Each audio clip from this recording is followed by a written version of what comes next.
I now Yeah, call to good order the evening.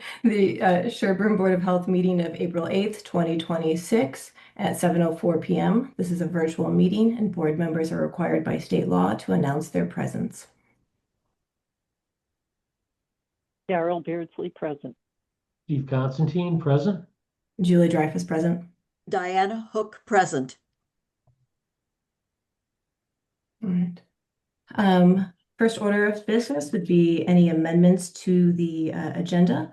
I believe we have two items of business that have come up in the last 48 hours that need to be added.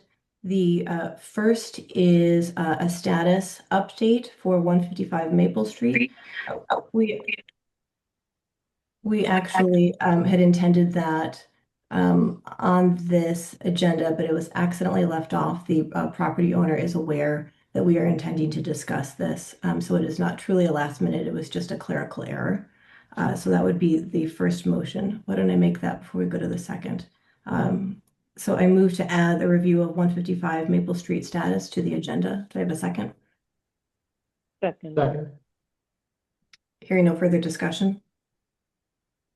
Carol Beardsley, aye. Steve Constantine, aye. Julie Dreyfus, aye. Diana Hook, aye. Okay. Second potential amendment.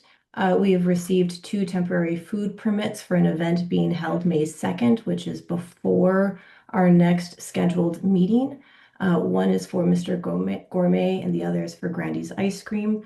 Do I have a motion to amend the agenda to include the temporary food permit for Mr. Gourmet and Grandy's Ice Cream? So moved. Maybe one of you can second? Okay. Hear no further discussion.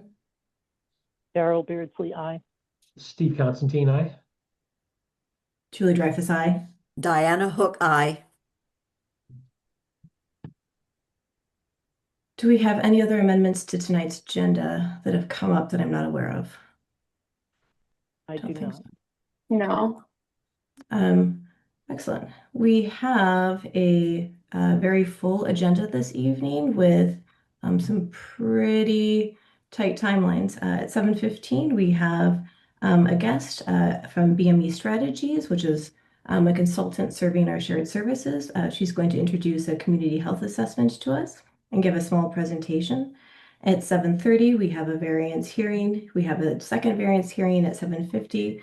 We have a scheduled permit review at 8:10, and then we have a number of unscheduled items under both chairs, agents, and administrators updates, as well as our other business. So board members are asked that we have as efficient of a meeting as we possibly can in the interest of time. We could either since Arissa is here for the community health assessment introduction, we could take her a few minutes early, or we could try to, I'm not sure that we actually could get any of these other things done quickly. Actually, why don't we go ahead and just do, Yeah, what do you think? Daryl, is I it was okay going to to say, I take? think the two things that we just added might, one or the other, or both might be doable. Okay, try to get those done. Yeah. We have, Mark, do you want to give, I'm sorry, I'm not seeing Mark. You said that Mark is on? His name was on. He's having trouble. He's joining on his phone. He's just in the Okay. waiting room. Oh wait, there he goes. Thank you, Steve. I just admitted him again, yeah. Yeah, thanks, Steve. I can also give the CNL Frosty. Okay, why Great. don't you go ahead and give us the CNL Frosty update? We'll take that. Go ahead, Sure. Sarah. Let's see here. So they are expecting to get plans in for the end of this week. And I got this update on April 7th, so yesterday, that I just want to make sure I'm getting the right language here. They have everything lined up to begin work in the next 2 weeks. The contractor plans to begin work the week of the 19th and is aiming to be completed in about 3 weeks. And he should be pulling the permit early next week. So things are moving along.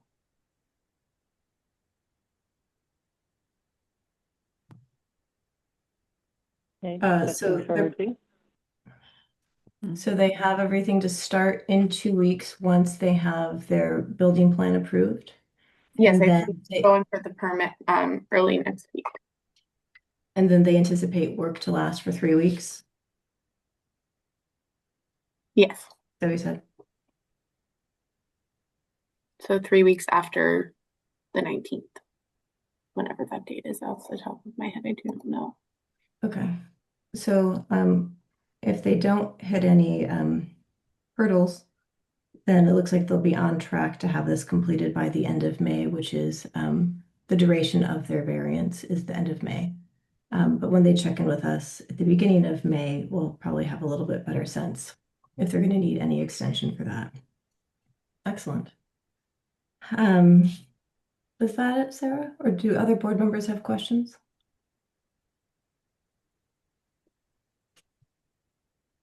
Okay, not seeing any. Mark, do we have Mark now? Yes, I do not. Oh, there he is. Yes, you do. Let me get off my phone because now my computer's working. Okay. Mark, if you're able to give us a 5-minute status update for 155 Maple, is 5 minutes enough time? I think it's enough time. I did. I'm at the meeting. Julie, I'm sorry. We're getting a lot of reverb. Yeah, I know. I'm trying to get off the phone. Sorry. Oh, let me shut this off. Okay. Sorry for all the confusion. Can you hear me okay? Yes, we Yep. can hear you great. Yep. And I don't know what's going on, but I couldn't get into Zoom on my computer, but now I'm here. I believe Julie said she was here, the homeowner. Did I Yes, hear I'm correct? here. Okay, hi, you're the Zoom user. Okay, hi, Julie. Hi. So the conservation application could not be processed by the conservation agent because it needed a signature. And I've been communicating with Julie and the conservation agent to make sure that occurred. Julie, has that occurred? No, because when I'm going at the form she sent to me, I'm trying to fill it up. They say I need the owner password. I don't know if I need to go at the town hall and get a paper in You're person going and to fill it need up. to, if you can't do it online, then you will need to come to town hall. Okay. I'd suggest you do it tomorrow. Your month of March was the month you were supposed to be doing the soil testing. And obviously we're already into April. And for me to schedule that soil testing, I need the conservation agent, as I noted in my emails, to confirm it's okay to test in the area that your soil evaluator has chosen. So with that said, the board voted to have this completed by March, so that's why I invited you tonight, because I believe you will need to ask the board for permission to update that vote, and that's where we stand. Julie Dreyfus, just so you know, and Daryl, to the co-chairs and to the board. And what we had previously voted was for the system to be installed by the end of May of 2026. Is that correct? That is correct. Now, that will be a very ambitious schedule based on the fact the soil testing hasn't been done. And the next step will be to have the septic plan designed after the soil testing. So with that noted, my suggestion would be to allow a 30-day grace period and to have the soil testing done by April and have the septic system installed by the end of June, since they've gone past the soil testing schedule. Okay. Board members, any questions or comments about that recommendation? I just wanted to check with Julie. Do you think you will be able to do the soil testing in April? Julie, from 155 Maple, do you think you can have your soil testing completed by the end of April? If you come in tomorrow and sign that form, I'm sure the conservation agent Yes, we will. allow you. Yes, we you- will. Okay, because that's important, but I need conservation to approve the soil test plan before I can schedule soil testing. So it's it's upon you to come into the town hall tomorrow, talk to the conservation Yes. agent and get that form signed. Yes, I can go tomorrow. Okay. Okay. All right. Any further discussion? Then do I have a motion to extend the timeline for the replacement system for 155 Maple such that soil testing will be completed by the end of April 2026 and the system shall be installed by the end of June 2026? So moved. Do I have a second? Seconded. Hearing no further discussion. Carol Beardsley, aye. Steve Constantine, aye. Julie Dreyfus, aye. Diana Hook, aye. Julie, please reach out to me if you have any questions, but to get the soil testing done in April, I need approval from the Conservation Commission agent by beginning of next week. So please get that form signed, and Sure. I will send the conservation agent an email indicating what was approved by the board. But to give me the time I need, I would need to have the approval from conservation by beginning of next week. Thank I you. go to the town hall tomorrow morning. Very good. Thank you so much. Thank you. You're welcome. Thank Have a you. good night. Have a good night, everyone. Thank you. Good night. Good Thank night. you. Right, we have a guest from BME Strategies to give us an introduction and a presentation about a community health assessment. Arissa, would you like to, actually, do I see Arissa? Yes, I'm here. Thank you. Okay, sorry, I'm trying to scroll through my little screen here. No worries. I know there's lots of names up there. Yeah. Go ahead, Arissa. Go ahead and introduce yourself and take it away.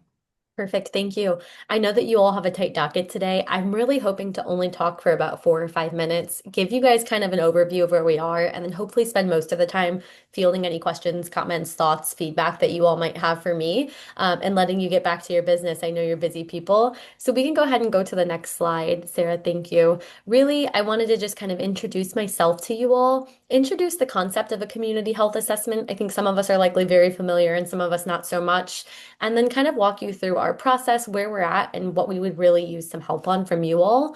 You can go ahead and go to the next slide. I'm a consultant at BME Strategies. We work with local and state government all across Massachusetts.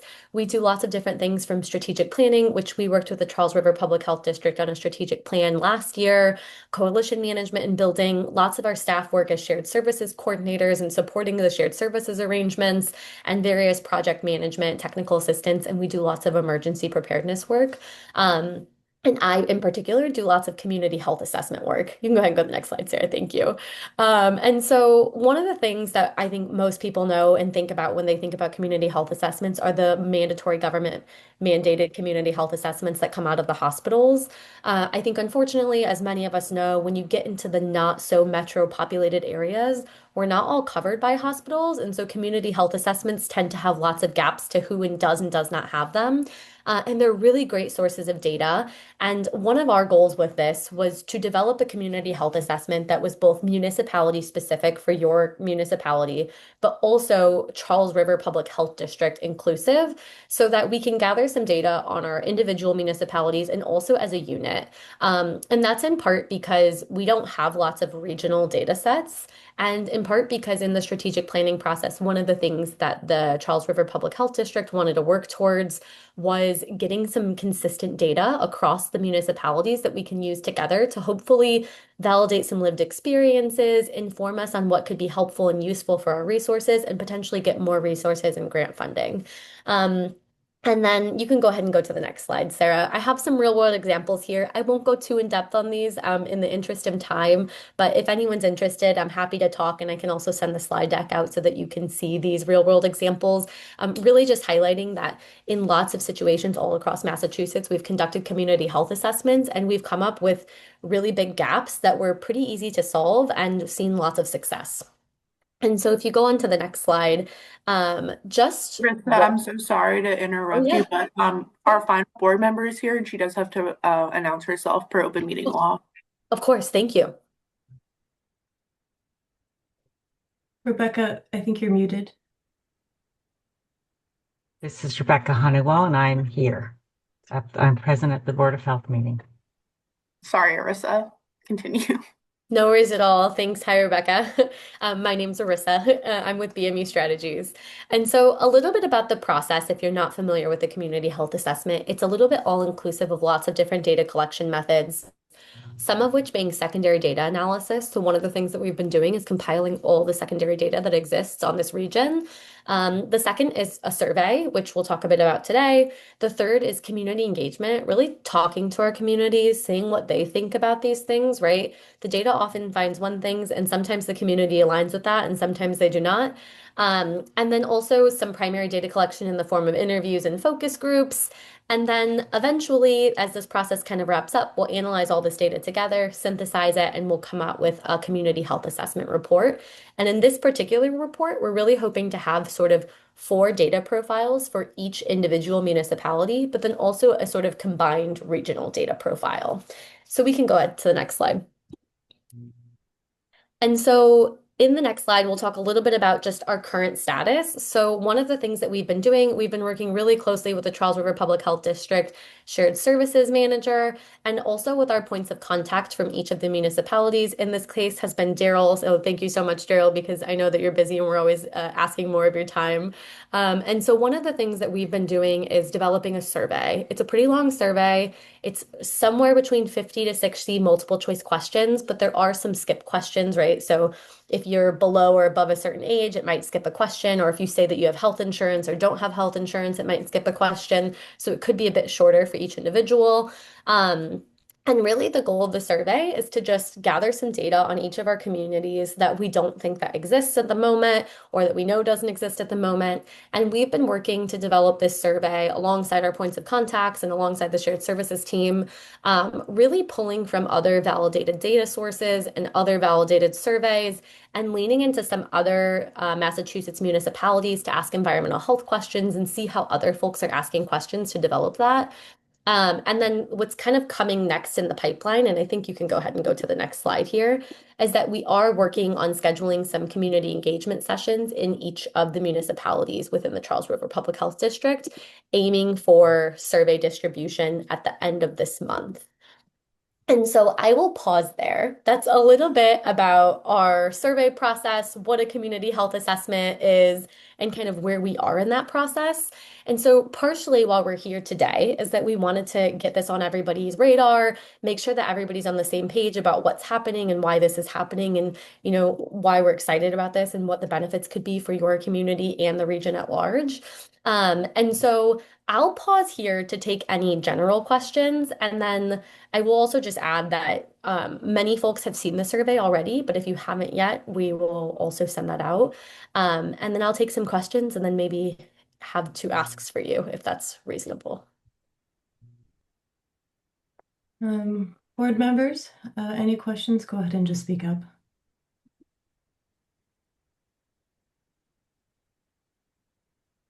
I'm seeing no Well, questions from the I have a board. question. Alyssa, you mentioned the survey's long. Having done surveys myself, I'm always concerned when the survey designer describes it as long. Yes, that's Because fair. my experience has been that people won't finish it. Yes. And so one of the goals, what we're doing right now is working with a survey statistician to like get a little bit more detailed in how we're asking certain questions so that they can be shortened. So, for example, we had 5 questions that essentially said things along the lines of, how do you feel about your health? How do you feel about your mental health? And we were able to consolidate that into like a table, right? So instead of actually answering questions, we're doing short answers and we're trying to get a little bit creative. One of my goals, we still kind of have some last minute feedback coming through from folks and maybe from you all on the survey. But one of the goals, once we kind of have the survey finalized, is to actually take the survey a couple of times on a couple of different people to see exactly how long it will take so that we can let participants know what the time expectation is. I know personally I can get a little frustrated if you're going through a survey, you've been doing it 5 minutes and you're like, how many more questions are there? So we want to be as transparent as possible at the start about that. Are we getting a Related heads to up? the Are we getting a question, copy of it? Yes, absolutely. Sorry, I didn't see who said that, but yes. related to the length of time it takes, and I see this with lots of different surveys, that it's required that you answer every question, even if your answer is not listed there. So is someone going to be able to answer the questions they want and skip over and still continue with the survey? Yes. Right now, most of the questions, well, I should say none of the questions are required. And then in addition to none of the questions being required, a lot of the questions also have a note on them, like an option to say, I don't want to answer this question, right? So if somebody decides that they don't want to answer a question about their income or something along those lines, they can opt out of that question or just completely skip it and move forward. Thanks, Daryl. And just from the survey, is it specific to the town or is it combined with county data, state data, or how is that all going to be presented? That's a great question. So, one of the things that we have been doing, BME strategies, sort of in the background right now, is pulling together each municipality's individual data. So, we have been kind of digging through data on Sherborn from, the federal government, from the school data, from really anywhere we've been able to source data. And so, our plan is that in the final report, there will be both a section for each individual municipality. So, there will be a Sherborn, a Dover, a Medfield, a Needham, and then also a section that looks at the similarities and differences and like as a unit for the Charles River Public Health District.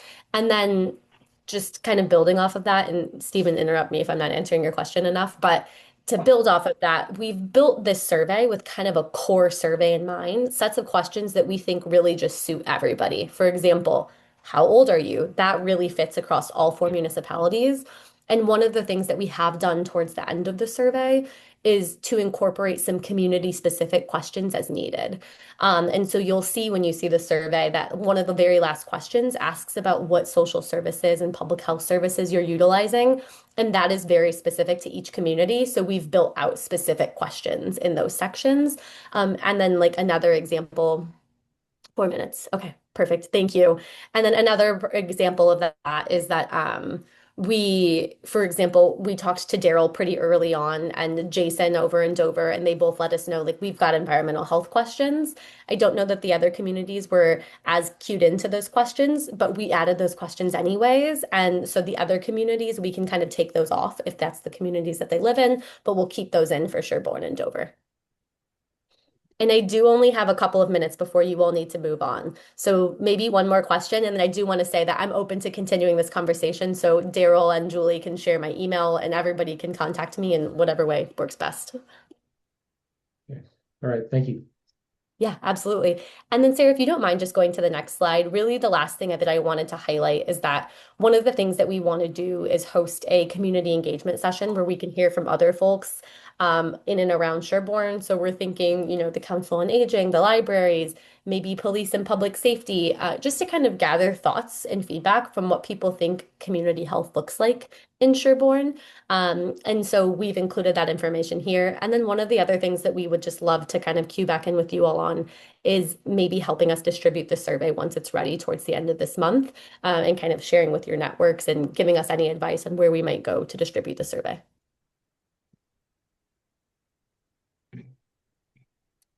Okay, well, thank you for the time check. That was good. Thank you. We will, I think Sarah will be able to work on distributing that, both the survey once we have that, as well as the information about the community session. She is the master of the communication. Thank you all. Thank you so much, Arissa, for your time. I really appreciate your presentation. Yes, Thank you. Amazing. And thank you all so much for your time today. Have a great evening. You too. Bye. Good night.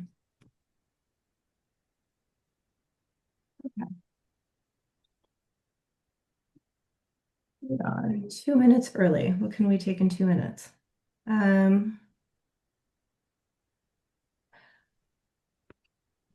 can get through over. We can do a disposal works permit. Okay, can we do that in 1 minute? Or maybe I should just wait 1 minute to start the variance hearing. You can do that in 1 minute, Julie, if I you can like. do it. So we have a disposal works installer permit for James Brook, which is JPAC Enterprises. Mark, is this a renewal? No, he's not new to town, but he's starting to get involved with distribution box installations, and he actually has a request to do one on Hollis Street. And I've spoken to him. He seems very reliable, and I would recommend approval of his installer's permit. Excellent. Do I have a motion to approve the disposal works installer permit for James Brook JPAC Enterprises? So moved. Seconded. Hearing no further discussion. Daryl Beardsley, aye. Steve Constantine, aye. Julie Dreyfus, aye. Diana Hook, aye. Rebecca Honeywell, aye. Thanks, Marge. All right, it is now 7:30. I opened the variance hearing for 39 Brush Hill Road for a septic upgrade. Mark, I'll let you introduce the engineer and I don't know if the homeowner is present, the engineer and the homeowner. Sure. We have And Vito Colana. He's here in our group right now, and he's an engineer who has designed the septic plan. And I'll leave it up to Vito to go over the variances being requested, and then I'll let the board know the status of the septic plan. Good I'd like good to evening, just Vito. Good evening, Vito Colano with Cornerstone Engineering. So we have a septic repair at 39 Brush Hill Road. It's a larger parcel. I think it's 49 acres. It's the horse farm. But the spot we're looking at is for the existing house, and which is kind of the corner of the property, like front, I guess, on the paper front right corner. And they have an existing leach field in the back that's in failure. It's been in failure for a little while now, primarily due to high groundwater in the area. And so we've done testing out there with Mark, and we've designed up a replacement septic system. And we do need 2 variances and 1 local upgrade. It's primarily due to the high groundwater in the area. It was about 18 inches below grade, so very shallow. So one of the variances is your local bylaw requires a 5-foot separation from just natural grade to groundwater in any location of a septic. This And- location where we have an existing home, we're really limited where groundwater is 18 inches below grade. So we really can't get around that one. It's kind of a required variance that we're going to need. And the second one would be the groundwater separation to the bottom of the leach field. And Title V requires 4 feet, while the local bylaw requires 5. In this instance, to coordinate with the plumbing of the existing house, which comes out under the slab, we do need that 1-foot reduction. So we're going to provide 4 feet of groundwater separation. So it would be in compliance with Title V, but it would need that variance from the local bylaw. And we are really just restricted based on the existing plumbing and the groundwater that is present out there. And then if the I can, third, Vito, just before we go too far, Yep. All your abutters have been notified, I believe, according Yep. to our administrative assistant. Thank you. Yep. I just want to make sure if there were any abutters that the co-chairs recognize that. Thank you. That's what I was trying to interject earlier. Oh, sorry about that. Thank you, Mark. Sorry. I was just going along. Okay, and just the third one was a local upgrade under Title V, and that's groundwater separation to the inverts on the septic tank. Typically, you need 12 inches of separation. In here, we do have less than that. They are above groundwater. It's about 6-inch separation. So we're confident it's above the water, but it doesn't have that full 12-inch separation. So those are the three kind of areas of relief we were looking for. I guess I could hand it back to Mark if there's any comments on it. I know we went through a couple rounds of review, and hopefully we addressed all the issues or comments that Mark did have. And I'll send it back to the co-chairs to make sure we are holding this hearing with all the butters notified.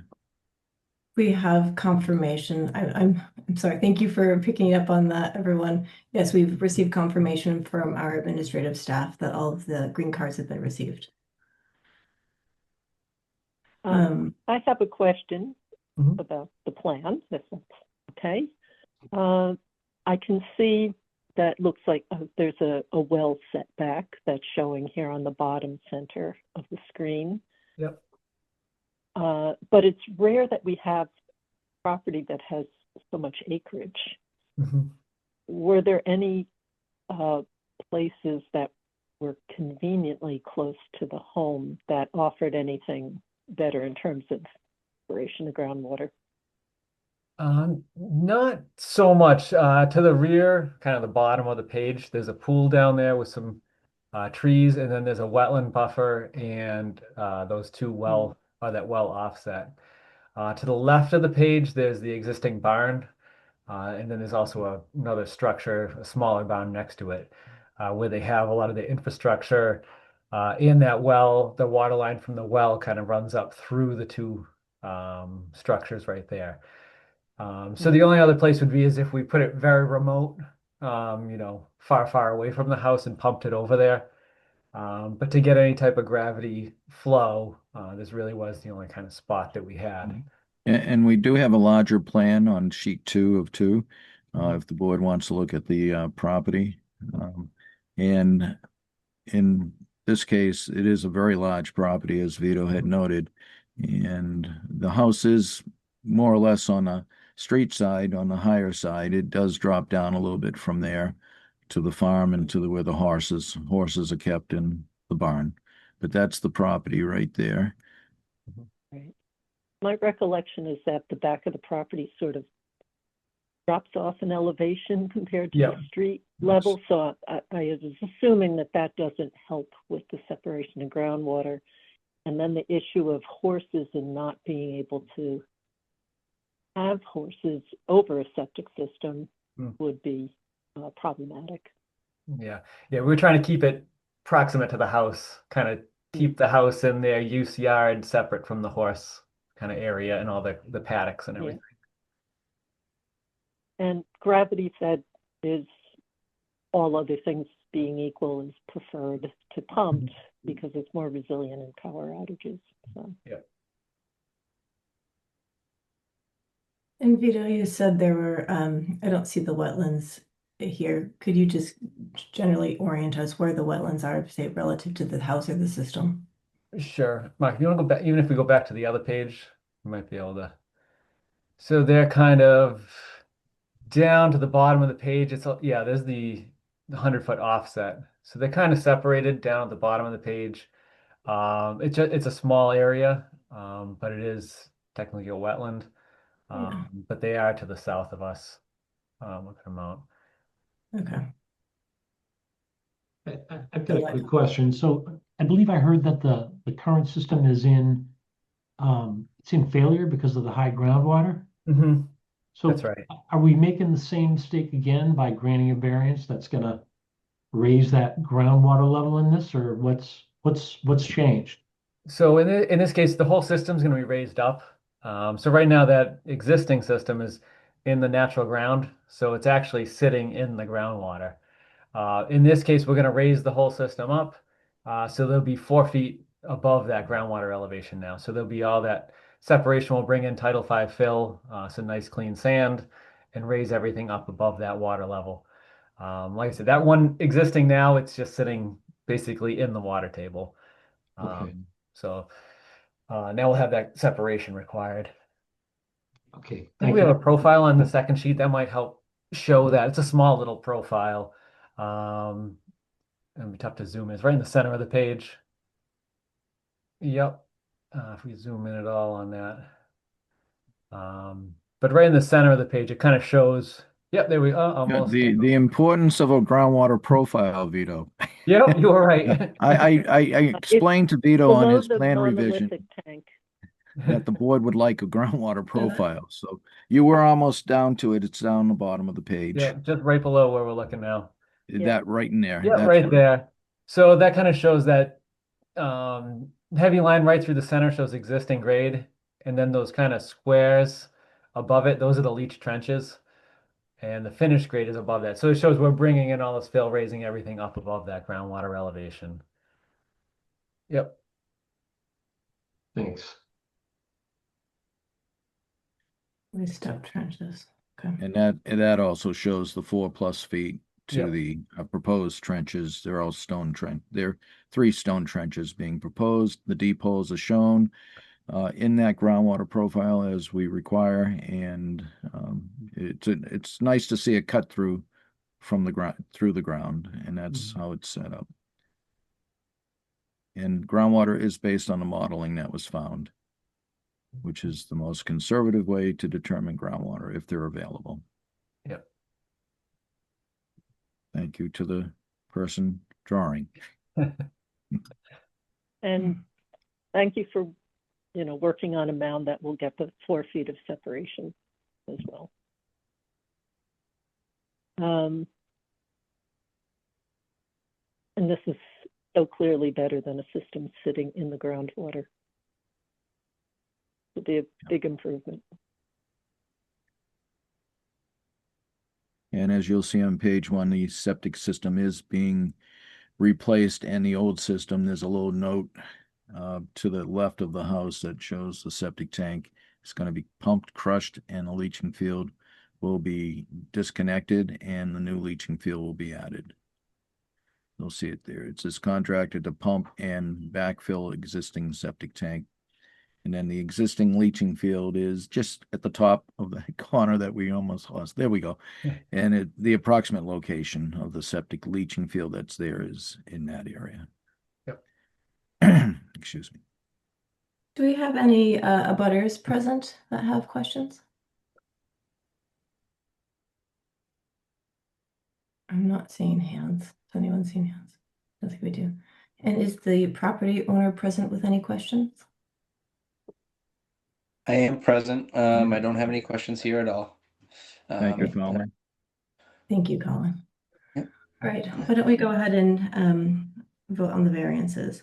Do I have a motion to approve a variance to local bylaw section 305-1.8A, which is a reduction in the separation from the bottom of the leach field to estimated high groundwater where 5 feet is required and 4 feet are provided?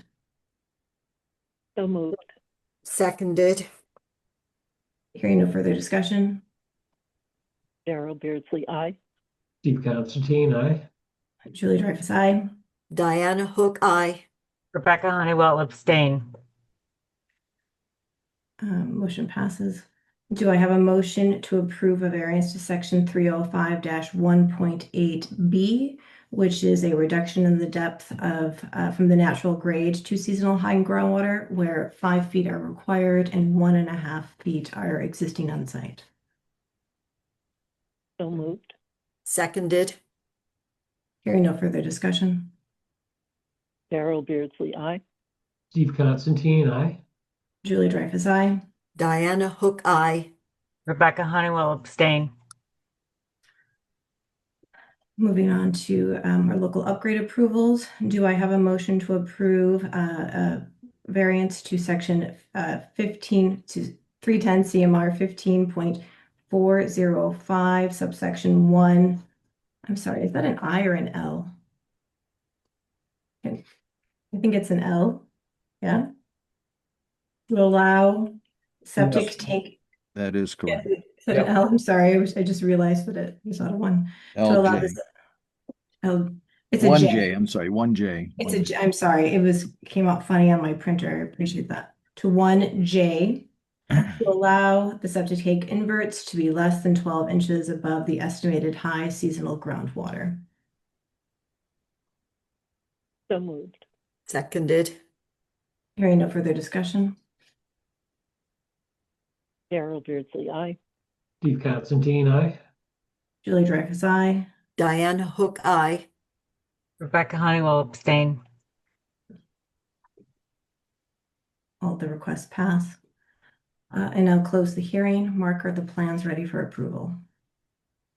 Yes, they are conditional to a deed recording since they did not design for a garbage grinder, so they will need to provide us with a deed recording prior to the release of the plans, and after that is done, then we can have the pre-construction conference with the installer, who I expect will be the owner. So we'll go from there. And but that's my recommendation to the board, is conditional to the deed recording for the garbage grinder. All right. Do I have a motion to, I'm sorry. I just wanted to confirm that we got the revision check. Do we get all of that? Yeah, I reviewed the plan and it has been the needed groundwater profile, which was very important, as Vito now knows, and the other information on the septic system, which was to make sure we had a better definition of what it was, has been added to the plan and it is ready for approval. I think what you're asking, Sarah, is there is The for the fee. fee revision. Sorry, I should have been more clear. Yes, I know that we were gonna get that dropped off. I wanted to double check that it had been dropped off. Yep, we received that on April 6th. Okay, perfect. Thank you, Sarah. I misunderstood what you were asking for. Thank you for clarifying. Do I have a motion to approve the plan for 39 Brush Hill Road, conditional to the receipt of a garbage grinder prohibition deed restriction? So moved. So moved. Second. Hearing no further discussion. Carol Beardsley, aye. Steve Constantine, aye. Julie Dreyfus, aye. Diana Hook, aye. Rebecca Honeywell abstain. Thank you so much, Vito and Colin. Have a good evening. Thank you, Vito. Thank you, Thank Colin. you. All right, good night. Thank you. Take care. All right, we are 4 minutes early for our next variance hearing. In 4 minutes, I think we can do a food permit. Our annual food permits. Yeah, I think we can get that done in 4. Let's see, Sarah, we Do you have have comments from the food inspector? Any comments on these? No comments. The DBA Braised, so Bird's Nest Italian Street Food, we actually approved them for a temporary permit last week, but they're going to be here for a few different events. So they paid an additional fee for the annual permit. And I do believe that Brewed Awakening Coffee House still needs to have their pre-operational inspection. And Douse Orchards, there were no comments that I received.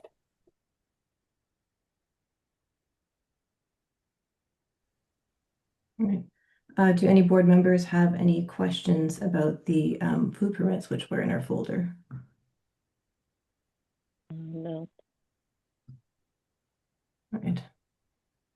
I'm not seeing anyone. All right, I'll take them one at a time. Do I have a motion to approve the annual food establishment permit for Bird's Nest Italian Street Food doing business as Braised? So So moved. Second. Hearing no further discussion. Carol Beardsley, aye. Steve Constantine, aye. Julie Dreyfus, aye. Diana Hook, aye. Rebecca Honeywell, aye. Do I have a motion to approve the annual food establishment permit for Brewed Awakening Coffee House, conditional to their pre-operation and passing of their pre-operation inspection? So moved. Moved. Second. Hearing no further discussion. Carol Beardsley, aye. Steve Constantine, aye. Julie Dreyfus, aye. Diana Hook, aye. Rebecca Honeywell, aye. Finally, Douse. This is a seasonal or an annual, Sarah, for Douse? It's an annual. Okay, thank you. And do I have a motion to approve the annual food establishment permit for Douse Orchards? So moved. Second, Hearing no further discussion. Carol Beardsley, aye. Steve Constantine, aye. Julie Dreyfus, aye. Diana Hook, aye. Rebecca Honeywell, aye. Excellent. Okay, we got that done faster than expected. I am not sure if there is anything we can do in 1 minute. So why don't we just, Sarah will wait while you maybe pull the plan up for 86 North Main Street.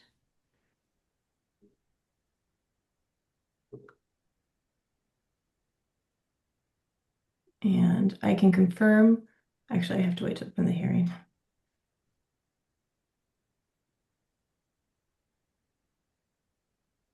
We would often confirm the receipt We of the confirm the green green cards cards before we've opened the before hearing. opening. Okay, I can confirm that we have received. Either way. Administration confirmed green cards. Butter notification. And let's see, do we have Eric? Yep, I'm on. Sorry, Eric, there's a line of people here. I can't find anyone. Oh. Okay, there you are. Okay, now that you've, it is now 7:50. I open the hearing for 86 North Main Street. The engineer is Eric Dickinson of Civilized Solutions. And Eric, I don't know if the homeowner is here. There he is, Stephen Buck. Yeah. Yes, I'm here. And Mr. Velke, Yes. welcome. Mark, did you want to introduce this or you want to just pass this over I to can Eric? introduce it. The homeowner, Stephen Welke, is here, as well as the designer. I see you over there as well, Eric. And Yeah. I want to announce to the board, I'm having a lot of trouble with my signal tonight on my computer. I may need to go back to my cell phone, but I'm going to hold on and see if this will stay put. Thank you. Okay. Eric, if you want, if that's Yeah. okay with the co-chairs, you're welcome to present. Yeah, go ahead. Okay. Do you guys let me drive anymore, or is it not like that? It's been a while. I could do it. I could do it like this. It's fine. Well, and while you're driving it, Eric, I guess the question would be, have the butters been notified? We've received Believes- confirmation. Yes, Jean has received confirmed via email that all of the green cards are received. And there may be a butters here, I'm not for sure, but I just want to make sure we announce that. Sarah, I think Eric was asking if he is able to share his screen in the plan so he can point. I don't know if we have that capability. It's okay. It's okay. You sure, Eric? Yeah, it's fine. Okay. Okay. So I am Eric. My name is Eric Dickinson. I'm with Civilized Solutions. This is 86 North Main Street. This is a 3-bedroom single-family house it's an antique, built in 1833. The existing septic system is located behind the garage in that area somewhere. I think we might have stumbled upon a portion of it when we were soil testing, but I don't know if there's a lot of records. Anyway, the on-site well for the property is to the south of the home. If you scroll up a little bit. No, sorry, I mean down. My bad. Towards the road, Sarah. Yes, it's right there. It's about probably 30 to 40 feet to the south of the home. There's an abutters well. If you go up a little bit to the south as well, kind of, right there. And then there's another abutter well on the other side of the property, kind of to the northwest. It's in the words because it's over in my text. Yeah. But so there's pretty tight uh well locations. And then there's also a very large wetland system to the east of the property. Behind, yeah, right there, right in the back. And there's also a stream back there as well. Um, Given all those site constraints, I tested as far as I could away from the homeowner's well and the abutter's well. I did my testing along the northern side of the property there. You can see the three test pits. One, two, yeah, there's one there, then there's one up there, then there's one pretty close to the wetlands. Yeah. The testing was as expected. Pretty high groundwater. I think the highest we had was 3 feet below grade. We did have groundwater intrusion, so I was not able to perform a percolation test. I had to send the soil off to a lab, and it came back as quite possibly the worst rate you could get. It's a 0.15 loading rate. That's why the system itself is twice as large as the home. I always try to push, and conservation people won't like this, but I always try to put the system closer to the wetlands and protect the wells. I did that in the original design. However, the Conservation Commission didn't like that, and they had me slide it back up 30 feet closer to the home. We kind of split the difference. The system designed is a microfast to geoflow system, so it's an IA to provide advanced treatment. There are 8 variances, local variances with this system, and 2 local upgrade approvals. I could go through those if you'd like. Go ahead, Eric. Sounds great. Okay. The first one, I have to read all these off, was to allow the percolation rate as determined by a laboratory particle size analysis to be greater than 40 minutes per inch. The soil was decided in the field to be uncompacted by Mark and myself. The laboratory assigned the USDA textural class of the soil as a silt loam, which is almost like a clay. This correlates to a 60 minutes per inch percolation rate and effective loading rate of 0.15. The replacement soil absorption system was designed according to Title V. That was section 305 1.5A4. Before you go on, Eric, can I pause you there for a second? Yeah. You were able to perform one perk test in the field, is that right? Yeah, we were able to perk the subsoil, which was the B layer, and we got.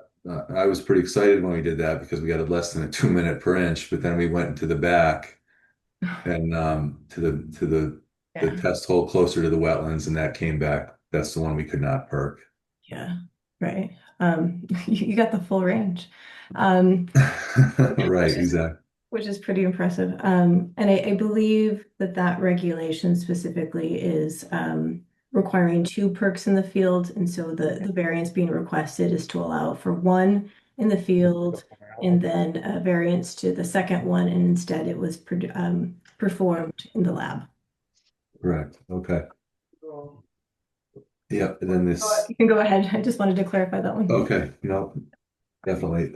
Then the second variance, the local variance was section 305 1.5B to allow the maximum percolation rate to exceed 40 minutes per inch as determined by the laboratory grain size analysis. The soil class was determined to be a 3 with a loading rate of 0.15 square feet gallons per day per square foot, which is a 60-minute perk rate. Section 305 1.8A to allow the bottom of the soil absorption system to be 4 feet above the seasonal high groundwater versus 5 feet. I did this to reduce the site disturbance, eliminate walls, setback and buffer encroachments. No additional flow has been requested above the existing 3 bedrooms, and a garbage grinder is prohibited by this design. The fourth, section 305 1.8A to allow the SAS to be located in the area. What's that? Please make sure that you're muted if you are not the engineer speaking. Go ahead, Eric. Okay, I'm sorry. To allow the SAS to be located in an area with less than 5 feet of natural grade above the high groundwater. That was not happening here. There was 3 feet below grade, and the SAS in an area where groundwater is at least 5 feet below grade. The areas tested yielded groundwater less than 5 feet below grade. The fifth one, section 305 1.10A1, to allow the SAS to be located 88.7 feet downhill from the on-site well versus the required 125 due to site constraints, wetland resource areas, and well buffers. The proposed microfast geoflow system provides advanced treatment of the effluent to compensate for this.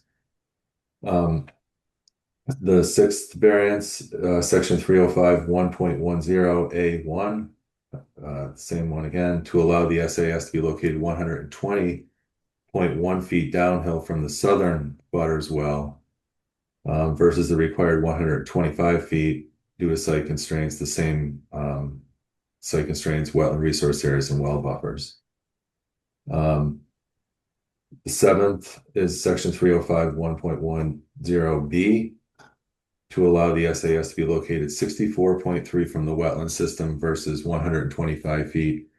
And like I mentioned, there was some adjustment there. There's a few revisions, and that's where the commission agreed upon. There are going to be plantings, wetland plantings, as well as bounds and a wetland seed mix along the off grading for the system. Section 305 1.10B to allow the SAS to be located 10 feet from the northern property line versus 20 to prevent further encroachment into the 125-foot southern abutters well buffer. So I tried to push it as far as I could away from the abutters well. Now we go into the Title V local upgrade approval. Section 310 CMR 15405 1D is to allow the SAS to be located 88.7 feet from the on-site well versus 100 feet. The existing well is currently functioning properly, and the proposed Title V compliant SAS is an improvement over the existing failed system, which was determined during testing to be in the groundwater. A well water analysis will be performed per state and Sherborn requirements.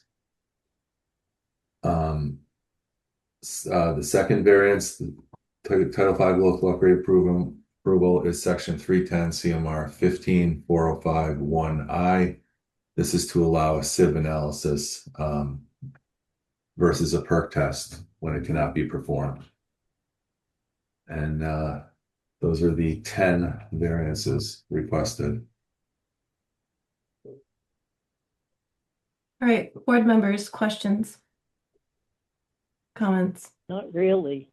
I would Yeah, put yeah, this in the top. This is Dan Wolf on the Northern Abutter. I'm just curious about Dan, we will absolutely get to you and take your question. First, the board typically asks questions of the engineer. Okay. And then we will absolutely call on you as an abutter, I promise. Go ahead, Daryl. I think this is in the top 5 most difficult properties and plans we've ever seen. So, it was tough. And maybe even, arguably number 1, but there are so many constraints here. And I don't think you had a lot of options, but one of the really important things that we like to see, and thankfully that worked out, is that the setback to wells for neighbors is good. It is the on-site well that is most impacted. But that can be inspirational for how people use their septic systems. And that's where really it should lie. So thank you. I'm Congratulations for finding a spot. I'll echo Daryl that this is definitely one of the more challenging sites that we've seen in town, at least that I've seen in town. I think the two things that you have attempted to preserve here, Eric, I would fully agree with, which is trying to maintain setbacks to both the on-site well and especially the abutters wells. The fact that both of these wells are uphill to the system is encouraging to me. And the fact that you have provided advanced treatment with the microfast system is exactly what I'd want to see in this situation. So I think this is the most protective that you could be for this site, given the numerous constraints that it has. Thank you. Other board members? Hi. Oh, not- So go ahead and sir, please identify yourself as the abutter, your name and your address, please. Dan Wolf on the northern abutter at 2 Lake Street. I think kind of answered all my questions. I was just kind of curious as the distance from my well to where the system is, but you all seem to be fairly certain that that's not any kind of an issue. I think, go ahead, Eric. I was gonna say I didn't do a dimension to your well, like it looks like it's about 140 feet, where it Perfect. it only has to be 125. Thank you. Yeah. And as we said, Dan, this system is using an advanced treatment. It's not relying exclusively on the soils for treatment, and so that is very encouraging as well. Yeah, I don't have any objections. That was just a question that I have. I have no objections, Steve. Steve and Eric have been kind of working tirelessly to, as you guys said, noodle this thing out because it's a Rubik's Cube kind of. But Yeah. I thank everybody for their hard work. Thank you. Thank you, Mr. Wolf. Are there other abutters to 86 North Main Street who have questions or comments? Please raise your hand or unmute yourself if you're having trouble with your hand. I am not hearing or seeing anyone. Mr. Velke, do you have any questions or comments for the board? Oh, no, not at all, actually. Eric's been very good in keeping me informed. So. Awesome. All right, why don't we go ahead and go through these variances. Do I have a motion to approve a variance to local Board of Health Regulation 305 1.5A4 to allow one percolation test in the field and the second one was performed in the lab? So moved. Second, Hearing no further discussion. Daryl Beardsley, aye. Steve Constantine, aye. Julie Dreyfus, aye. Diana Hook, aye. Rebecca Honeywell, aye. Do I have a motion to approve a variance to section 305 1.5B, which to allow the maximum percolation rate to exceed our regulated 40 minutes per inch, which was determined by grain size analysis in the lab. The rate was found to be a class 3 soil of 60 MPI. So moved. Second, Hearing no further discussion. Daryl Beardsley, aye. Steve Constantine, aye. Julie Dreyfus, aye. Diana Hook, aye. Rebecca Honeywell, abstain. Do I have a motion to approve a variance to section 305 1.8A, which is to allow the bottom of the SAS to be installed 4 feet above seasonal high groundwater versus our required 5? Oh, so moved. Second, Hearing no further discussion. Daryl Beardsley, aye. Steve Constantine, aye. Julie Dreyfus, aye. Diana Hook, aye. Rebecca Honeywell, abstain. Do I have a motion to approve a variance to section 305 1.8A? And we're separating these out, which is for the SAS to be located in an area of less than 5 feet of natural grade above high groundwater. So moved. Second, No further discussion. Carol Beardsley, aye. Steve Constantine, aye. Julie Dreyfus, aye. Diana Hook, aye. Rebecca Honeywell abstain.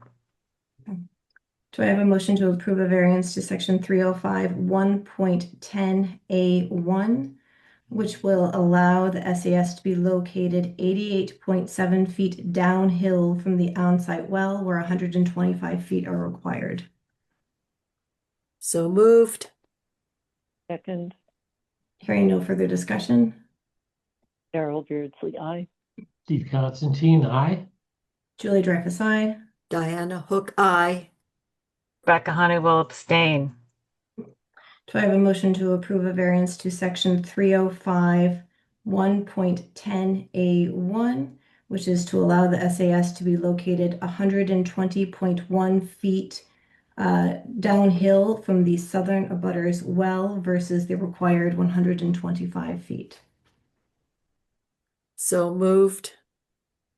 Seconded, No further discussion. Carol Beardsley, aye. Steve Constantine, aye. Julie Dreyfus, aye. Rebecca Diana Honeywell. Hook, I'm sorry, aye.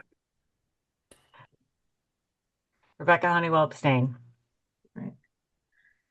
Do I have a motion to approve a variance to 305 1.10B, which is to allow the SAS to be located 64.3 feet from the wetland system where local regulations require 125? So moved. Seconded, Hearing no further discussion. Carol Beardsley, aye. Steve Constantine, aye. Julie Dreyfus, aye. Diana Hook, aye. Rebecca Honeywell abstain. Before we continue to our local upgrade approvals, I see our DPW director has his hand up. Sean, is this, do you have a comment within our variance? I'm not sure if you're raising your hand for this. Yeah, I do. You have a member that's abstained about 16 times and she's never explained why. I wonder if anyone wants to question why. Dr. Honeywell, would you like to respond? Yeah, I think that I'm entitled to abstain. I don't want to support this. But you're going to get what you wanted. You're going to pass it and you're going to get what you wanted. So it's fine, goes through. Actually, it's not what I want. I'm just a resident. I'm just wondering why a board member would just abstain from nearly every vote and wouldn't explain why. Why don't you make your case on why you're abstaining? Septic material. We are talking about a septic system, and septic material has to be properly metabolized. And although we have this new IA technology relatively improved over some of the other systems, it's not healthy, and there are cumulative impacts to building where it's not proper to put a septic system. And I think we have to worry about the cumulative impacts. And I'm concerned about the groundwater, and I'm entitled to abstain. I don't want to support this. So, okay, abstaining Sean. doesn't actually offer any solution. So thanks. I just wanted, I think you should put that on record when you abstain from an entire design. I Thank believe you. it's on the record. No, abstaining doesn't actually put it on the record. It just abstains. That's true. It's listed as abstained in the minutes. In the interest of time, I'm sorry, I'm not going to get into this. I will just note that variances are granted either when enforcement of the provision of the local regulation or Title V would result in a manifest injustice, which, given the constraints of this site, would be the case for many of these if we did not grant a variance, or if there is the same degree of environmental protection provided that would be provided under the regulation. And in this case, that's not necessarily why the variance is being granted. It really is the manifest injustice. All right, context. We're not done with local variances. One more. Do I have a motion to approve a variance to section 305 1.10B, which is to allow the SAS to be located 10 feet from the northern property line where local regulations require 20? So moved. Second, Hearing no further discussion. Carol Beardsley, aye. Steve Constantine, aye. Julie Dreyfus, aye. Diana Hook, aye. Rebecca Honeywell abstain. Let's move on to the Title V local upgrades. Do I have a motion to approve a variance to 310 CMR 15.4051D, which is to allow the SAS to be located 88.7 feet from the on-site well versus the Title V required 100 feet? A water analysis or a water quality test will be performed per both state and Sherborn requirements. So moved. Second, Hearing no further discussion. Carol Beardsley, aye. Steve Constantine, aye. Julie Dreyfus, aye. Diana Hook, aye. Rebecca Honeywell abstain. And do I have a motion to approve a variance to 310 CMR 15.4051I to allow a sieve analysis to be formed when a percolation test cannot be performed in the field? So moved. Second, Hearing no further discussion. Daryl Beardsley, aye. Steve Constantine, aye. Julie Dreyfus, aye. Diana Hook, aye. Rebecca Honeywell abstain. I now close the hearing for 86 North Main Street. Mark, are the plans ready for approval? Yes, they are conditional to two deed recordings, one for the prohibition of a gas grinder since it was not designed for one, and the other one is the use of innovative alternative technologies, that being the FAST system, that is the pre-treatment at the septic tank, and the use of geoflow. That would be my recommendation to the board. Do I have a motion to approve the plans for 86 North Main Street conditional to a deed recording for the innovative alternative technology and deed recording for the garbage grinder prohibition? So moved. Seconded, Any other discussion? Hearing none. I have a question. Daryl, Oh, go ahead, Eric. Yeah, when I did the office building downtown, behind Middlesex Savings Bank, that well was that the well was what less than 100 feet away, and there was talk about the testing analysis, and that's why I put that in there for the first Title V local upgrade approval. Well water analysis will be performed per state and Sherborn requirements. I don't remember what the requirements for that office building were, but I just assumed since this is in a downtown area where it's heavily congested, the same this would need to be performed. Is that correct? Yeah. Okay. Mark, do you want to articulate? that I and remember you there- had a question of timing too, Eric, Oh, okay. Sorry. Yeah. but I think I don't. And can't Eric, in recall. Title V, you would be required when you go to sell the house and do a Title V inspection for water testing, Okay. as it relates to private wells. In I respect see. to the other property, that was public water supplies, I believe, That's that true. was around it. So that would be different. Okay. This would be Good to more know. state code than local codes. Okay. In my view, I was thinking the same thing when that was being addressed, Yeah. Thank you. if that's okay with the board. Should we go back and amend that? Mark, should we go back Oh, and? I would that motion? suggest an amendment could be made. The hearing's been closed, but an amendment could be made to it at this point. Maybe you could reopen the hearing and make an amendment that is for the purpose of Title V inspection requirements. That's where that would It apply did. for private wells. wasn't the language generic enough? It was, state and local, Yeah, which I would think it capture covers it. that. Yeah, you never know. There That's could be how a I local. took it. Sorry, Darrell. There could be a local Sorry. requirement someday, so that can stand the way it does. And That way it covers everything if need be. But indeed, the other site was more public water supply concerns.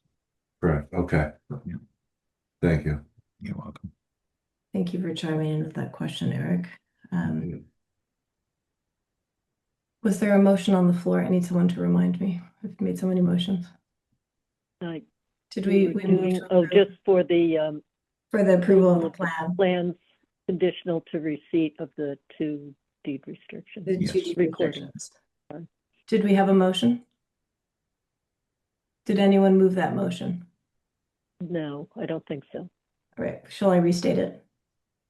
Yes, probably. Not for me. I'm okay. Okay, would you like to move I'll the motion? move the motion. I'll second it. Okay, sounds good.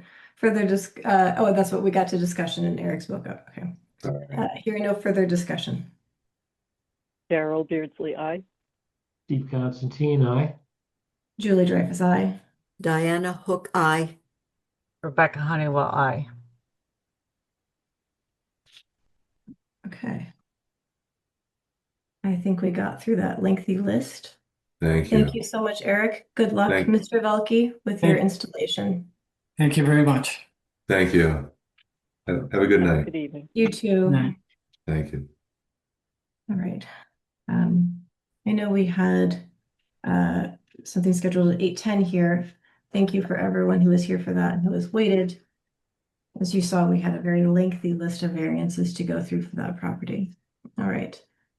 We're now going to take up the permit review for 24 Greenwood Street, which is an application to perform bedrock disruption activities.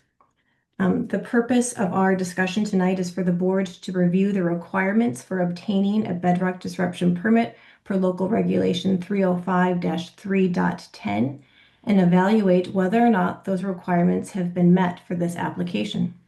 The board will invite a period of public comment, followed by time for the applicant to speak if they desire, and then the board will deliberate and vote based on whether or not the requirements of the regulation have been satisfied. Once we close the public comment period, the board will not be taking additional public comments.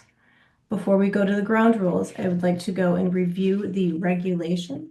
Sarah, could you pull the regulation up onto the screen? Yep, I'm pulling it up right now. Sorry. Is there any board member, so for accessibility, if we pull something up on the screen that is text, we are supposed to read it out loud. Is there any board member who would like to read that out loud? Otherwise, I will. It's just a lot of my voice tonight. Diana, you look like you want to do it. Well, if I can make it large enough. And if you can, it's okay. I can read it. I can just tell my voice is going to get fragile. No, I could read just whoever's got it. Let me see if my screen. Coming up, sorry, I'm having some connection issues. But I'm pulling it up right now. Here we go. Trying to make it big. I don't mean to put you on the spot, Diana.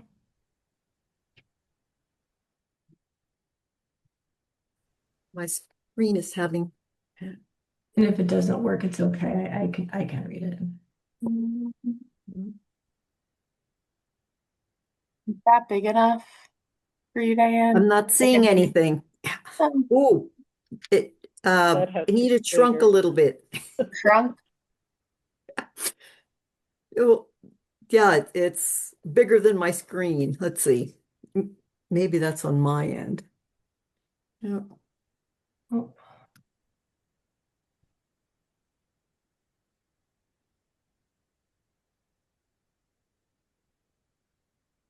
Okay, I can move it over. So shall I start? Please do. We have to. Chapter 305, Board of Health Regulations, Article 3, Public and Environmental Health Review, Regulations and Standards for Selected Site Development Activities or other special conditions, or for other than single-family dwelling on single lot.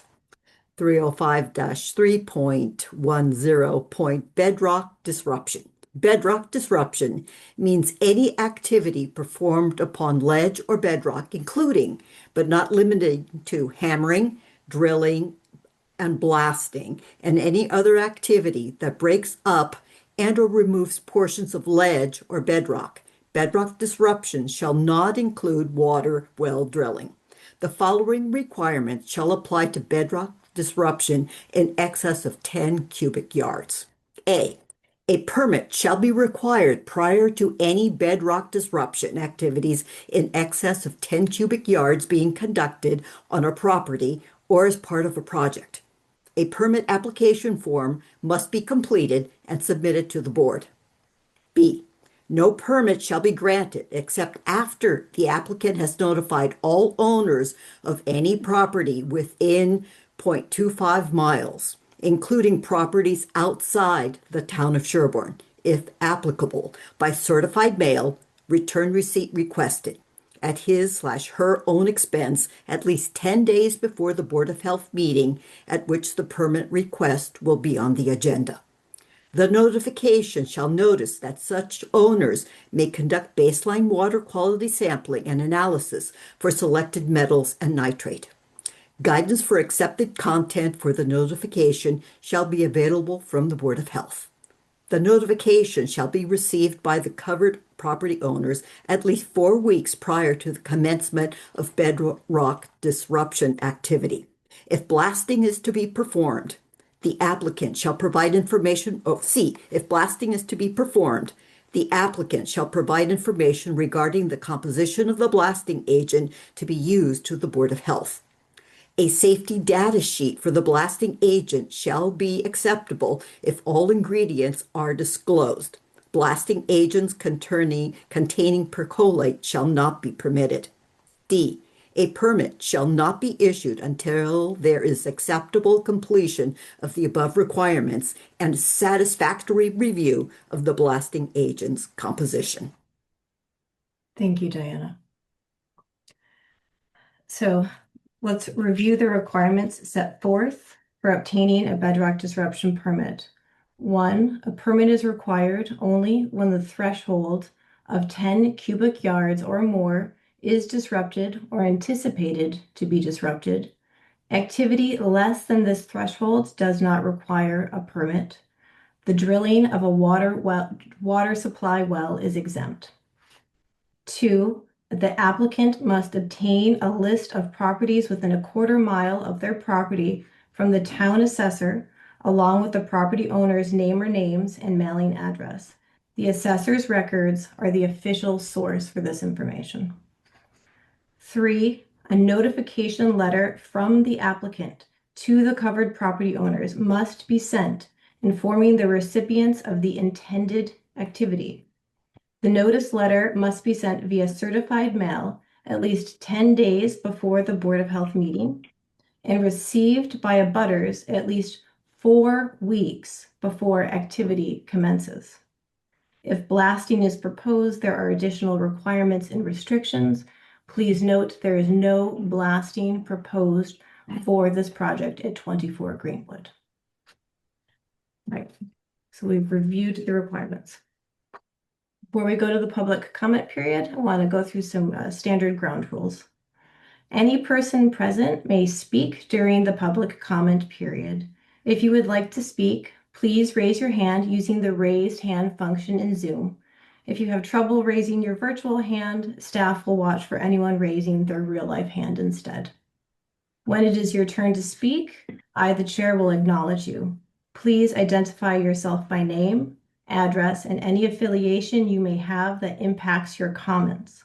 In the interest of time, comments shall be kept to 2 minutes. As everyone can see, we have a number of folks on this call. Please do not repeat comments that have already been made. Board members will listen to public comment, but will not engage in dialogue with those who are making comments. The applicant will also not engage in dialogue with the commenters. If the applicant wishes to speak, there will be a designated time to speak before the board. We ask that everyone remains considerate of those persons speaking, whether you agree or disagree with them, and do not comment out of turn.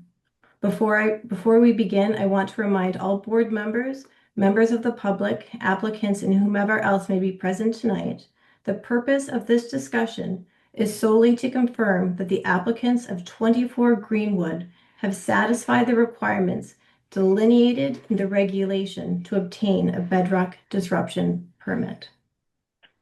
We now go to the public comment period. I assume that Zoom is just going to put you up in order. So, Mr. Lehman, please go ahead. Yes, thank you. Raphael Lehman, 92 Old Orchard Road, a butter. It's really just about the pre-disruption testing, water testing. I got started a little late on the process and kind of underestimated some of the lead times in terms of having to go get special containers and not being able to run the water for a period of time, and how long the samples can stay before you bring them back for testing, and trying to fit it in my schedule. So long and short of it, I don't think I'm going to be able to do the testing until Friday, and the start date seems to be tomorrow. And so I'm just concerned about the time. I don't know what the actual start date will be. I'm hoping that the testing Friday will be okay. And then I'm also not entirely clear if the disruption starts tomorrow, is Friday close enough, or could my water be impacted immediately? So that's, I guess, just really a couple of questions really from me. Thank you. Thank you, Mr. Lehman. I see a Kelly's iPhone. If the person behind that could please identify themselves. Hi, this is Kelly Aducci, 46 Greenwood Street. I guess I had a question also related to this permit. It seems like bedrock disruption has already been ongoing. There's been a lot, it stopped more recently, but I don't know, several weeks ago, it was like nonstop drilling, hammering, ear-splitting noise, and there is a pile of rock everywhere over there. So I kind of, it seems like they've already been doing some bedrock disruption. So I guess I'm confused about what the difference is between what's already happened and what's going to happen. So that's my first question.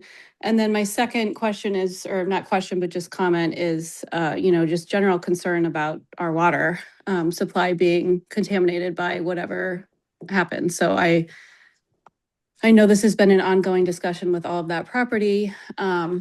Just, please keep that in mind, keeping our water safe. Thank you.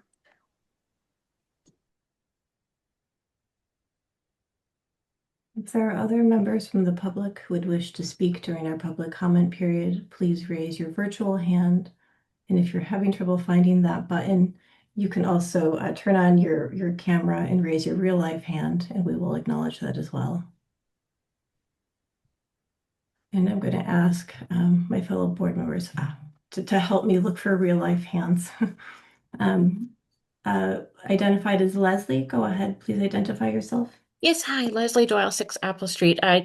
Two questions. One is, I just wanted to confirm my understanding is that this is bedrock disruption and not blasting. Is that accurate? And, yes, that's correct. Okay. Just because where we used to live in Hopkinton, we had blasting near quite far from our house, and we had damage to our house, and several neighbors of ours did too. So I don't know really sort of what the differences are between those, but I just wanted to kind of raise that as an issue. And then the other question is, it sounds like from the regulations, the applicant simply needs to kind of notify abutters, but abutters don't necessarily have a say in whether this goes forward or not, if I'm understanding the regulations correctly. Is that accurate? We will answer questions at the end of the public comment. Thank you very much.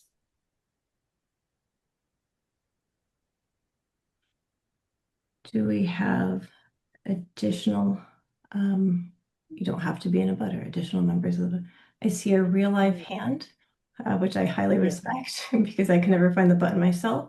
Carol Sinat, please correct me if I pronounce it wrong. Carol Sennett, can you hear me? Yes, we can. Go ahead, Carol. Okay, Please identify your address.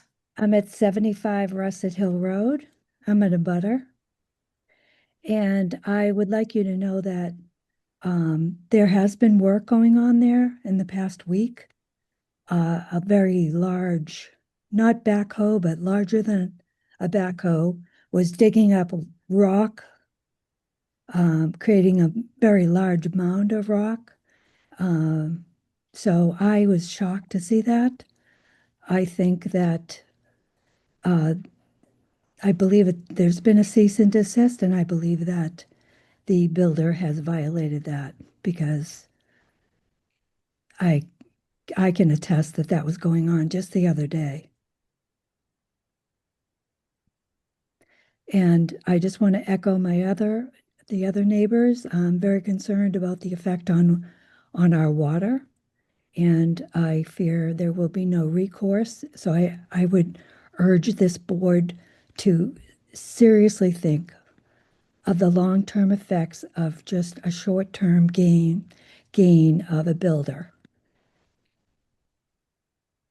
Thank you. Thank you, Ms. Sinat.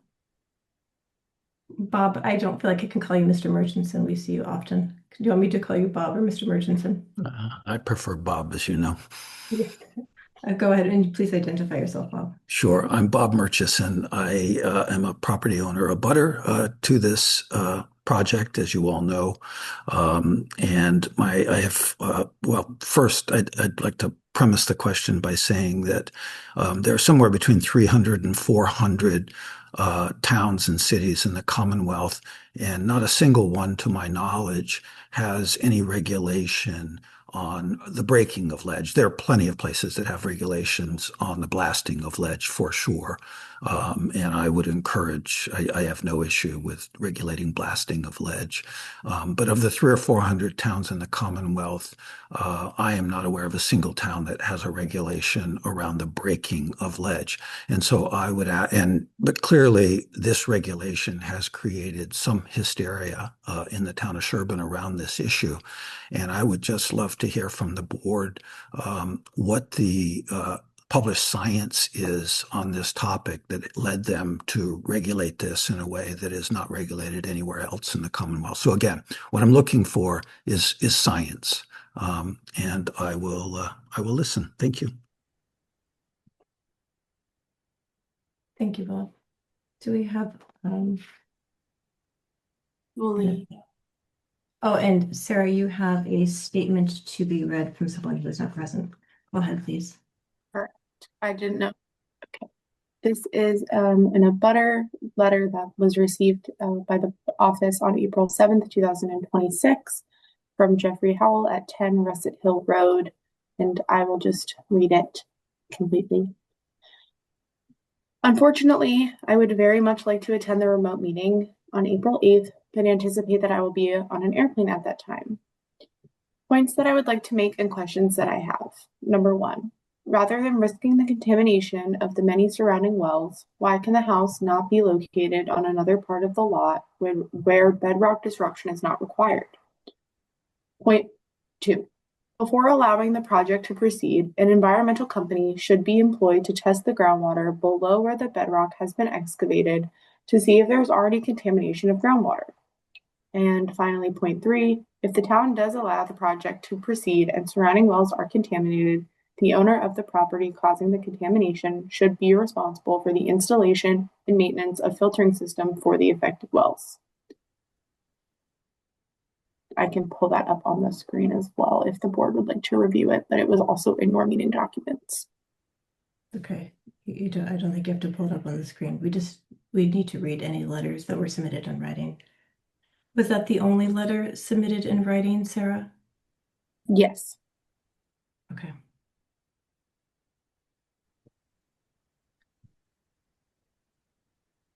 We are still in the public comment period. If there are other public comments, now is the time before we close this comment period.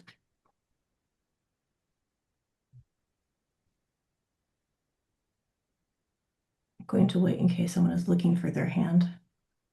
Deanna has her hand up. Oh, thank you. Deanna Keene, please go ahead and identify yourself.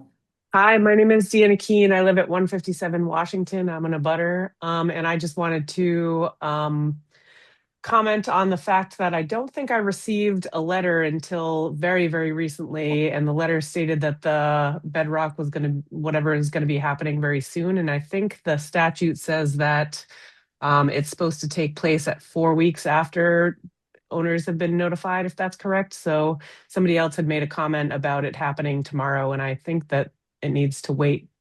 I want a clarification on if that's the case for my own purposes. And I also just want to voice my concern about the water, but I'm not sure what's going to happen as a result. So I just wanted to, I wish I had more information, I guess, and a little bit more lead time to understand what's going on here before the meeting. Thank you, Ms. Keene. Do we have other members of the public who wish to speak? We'll give people plenty of time. I know it's hard to find the hand sometimes.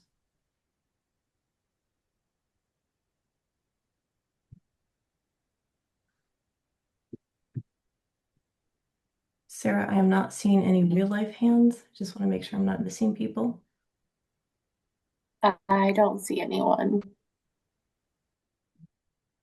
Give it another minute. I just want to make sure anyone who wants to speak has the opportunity. Bill Claff. Bill Claff. Go ahead, please identify yourself, Mr. Claff. Oh, Mr. Claffing, you're muted.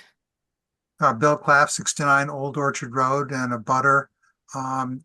Like Leslie, I don't really see in what was read to us that there's much leeway to not approve this since we've been notified properly. However, I do have concerns about the water, and I do want to, even though it's not the Board of Health's domain, point out that structure can be built without a full basement. There can be crawl space or slab if necessary. And so disruption of the bedrock is not necessary for the builder to proceed. And if that requires modification to enlarge the footprint a little bit to make a place for utilities and maintenance or storage, I think that will be someone else's domain, but I think that's certainly a possibility. So those are my comments. Thank you, Mr. Claff.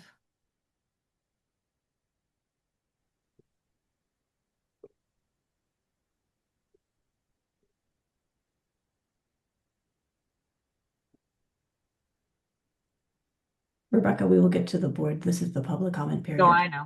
I'm just putting my hand up. If you want, I can wait.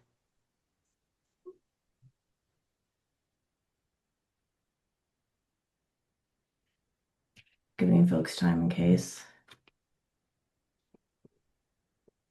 Okay. Going once, going twice. All right. We are now going to close the public comment period. Your comments have been heard, and thank you to members who have spoken. Before the board deliberates, I want to be able to go to the applicants, both the builder as well as the property owner. You are not compelled to speak. It is only if you would like to. And you do not have to respond to any questions of the public, but if the board asks you questions, we do ask that you respond to us.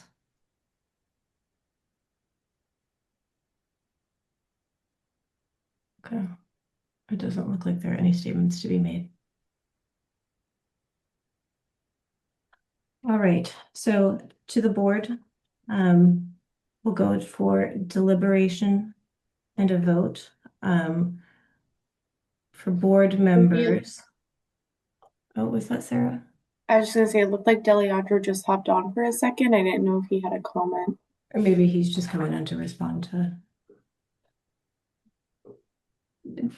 Deliandro, I just wanted to let everyone know that the activities that happened last week, we were there working, but we did call the board ahead of time and requesting and actually asking if it was okay for us to do any excavation, which was the foundations for the garage.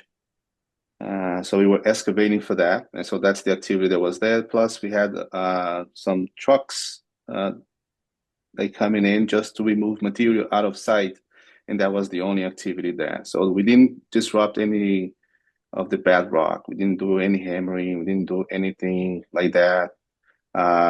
Ever since we received the cease and desist, and so we are respecting the regulations and following through everything that we were supposed to do. That's all. The only comment I want to say. Deleandra, out of curiosity, was some of the work to remove the disrupted bedrock? Yeah, there was a pile of a mix of rocks and soil that needed to be removed, so we took out a couple of couple of loads of trucks. That's what we did. Yeah. Okay. I'll just note that But that is but a positive thing, because that's right. one of the best management practices if bedrock is disrupted, is to remove the material from the site. So that is not a requirement, but a very appropriate action. Be done sooner than later. Right. So yeah. So we certainly called Mark. I spoke with Mark Oren before starting anything, before even going to the job site. So I only showed up over there like a day later, and after we received the okay to move ahead with that. So I understand that in excavating for the garage, you did not Yeah. encounter any additional ledge. No. We removed boulders. We're just removing, like we lift it up and we move with the machine, which is allowed to do. That's not bad with disruption. So that's the only thing that we did. We do have a pile of boulders that we took out from the ground, but that's it. No, like I said, no hammering, no nothing. We're definitely respecting the regulations and the process of obtaining this permit.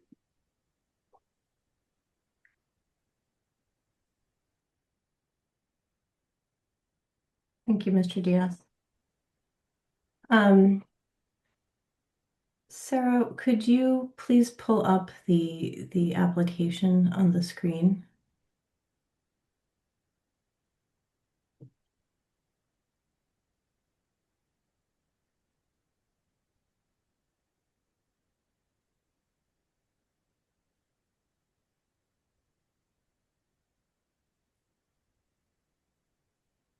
And this one was for, okay.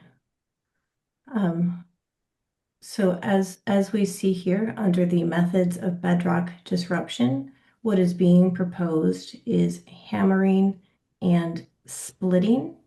Daryl, would you like to clarify the difference between hammering and splitting and blasting? So hammering is, I don't know how to explain that any further than the word itself. A hammering Very action descriptive. which will flake off rock. But if you hammer in, depending on the structure of the rock, either hammering in the right place or doing some other activities that lead to splitting, can separate off larger chunks at a time than chipping away. So that's maybe the simplest explanation. Blasting involves the use of blasting agents, which contain things like nitrogen compounds such as, I just got it in my head,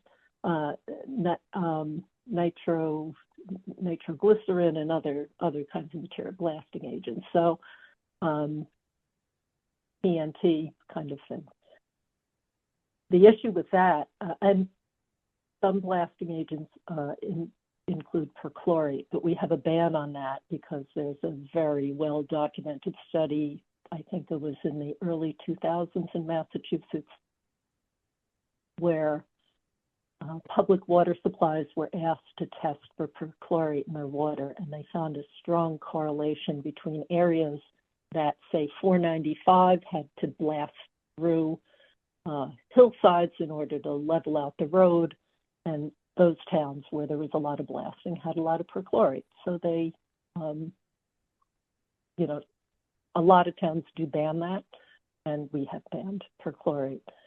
Other things with the blasting, besides those chemicals, don't necessarily get destroyed in the blasting activity, or they might be converted to some other version, chemical version, but often that can then leach into the water. So we discourage the use of blasting agents because there are no great safe ones. Also, if you are going to be doing blasting, you need to get a permit from the fire department. And among the things that the fire department considers, besides just the safety of using that kind of material, is they will look at whether one can either minimize or predict, I'm not sure exactly what the process is, but the effect on neighboring structures of blasting, because as somebody mentioned earlier during the public comment, the vibrations that result from blasting can cause problems with other structures, nearby structures.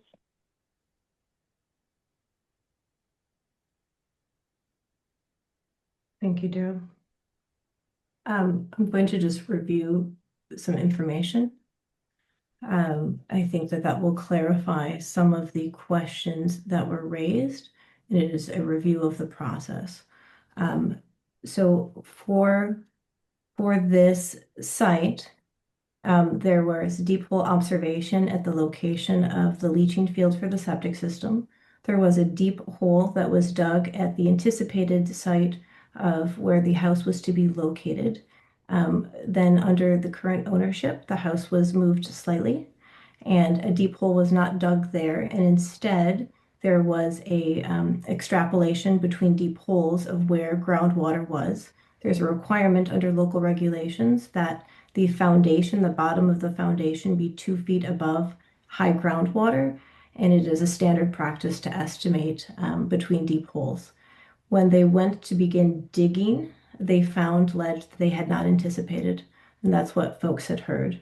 On February 18th, there was a cease and desist order sent by the Board of Health, and they did comply with that order throughout this entire process. Our agent has confirmed that. The notification, if for abutters who may have received multiple notification letters, there was a little bit of confusion regarding the assessors, the certified list from the assessor, as well as a few clerical errors that happened. And so you may have received a couple of letters, but the information has been pretty consistent.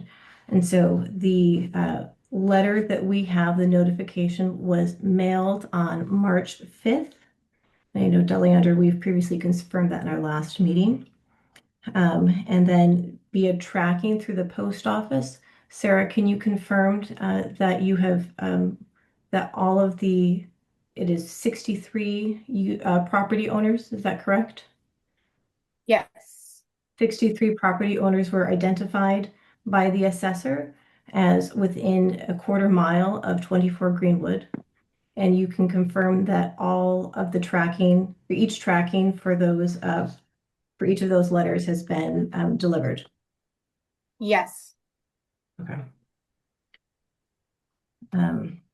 Because that was sent on March 5th, today being April 8th is greater than 4 weeks of time. And it looks like, I believe, the vast majority of folks received that letter via, again, records of the post office within a few days of when it was sent on March 5th.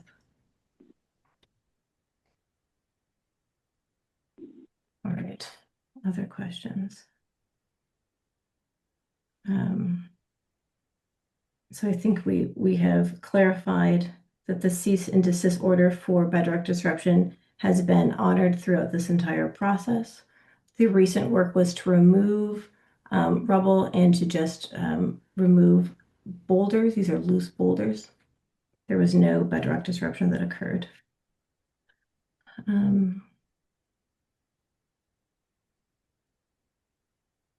Okay. Did you want to address all questions? I jotted down some others as they were being said. I'm trying to look at the process questions that we can clarify with the process. Okay.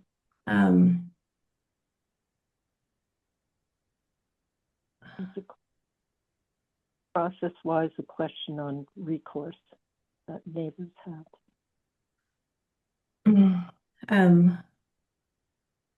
Sure. So similar to what, the question was about neighbor input. As with all regulations, it is about administering the regulation as written, and that is what we are going to do here.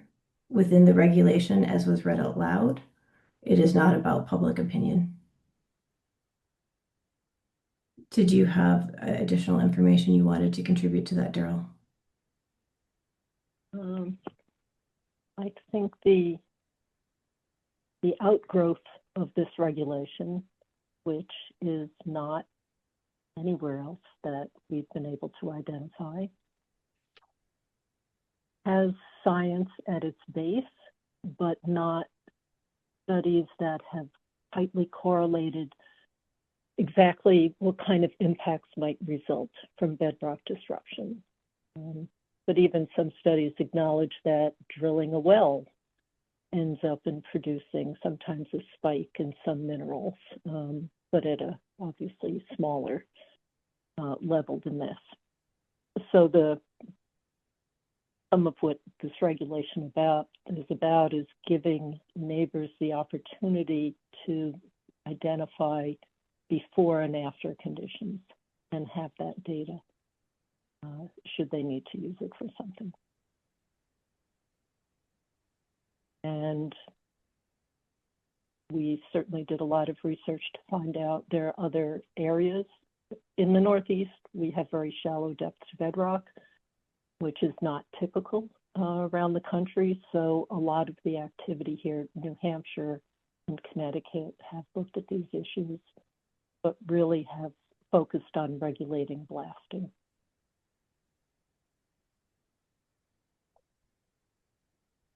All right, so let's go back to review of the requirements. So it is required to receive a permit if more than 10 cubic yards are proposed to be disrupted. Once the property owners and the builder became aware of our regulation and received their cease and desist letter, they both stopped work and applied for their permit as required. They then, on the second try, let's say, Leandro, you did it, received a copy of the abutters within a quarter mile from the town assessor, including the property owners' names and the mailing address. That is the second requirement. They used a template provided by our department, a notification letter to each of the covered property owners. In that, everyone would have received information about the purpose, the methodology, the anticipated volume, and then the anticipated start date here of April 9th, which is tomorrow, is 4 weeks, greater than 4 weeks from the time of which the notice was sent. And it is greater than the 10 days before this meeting as required per the regulation.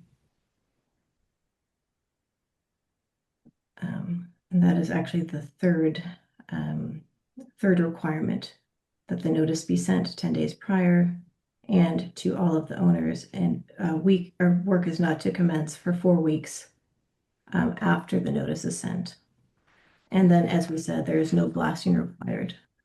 So I am going to make a motion on the floor in a second, and then we can have deliberation. So I move to approve the bedrock disruption permit for 24 Greenwood Street. I would have to make an amendment to your move, or I don't know what the proper procedure is, but I would like to move. Well, go ahead. I would like we have a motion and then see if it's seconded, because if it's not seconded, then it dies on the floor. So I move to approve the bedrock disruption permit for 24 Greenwood Street. Is there a board member who chooses to second? Seconded. Okay. Now we can have discussion.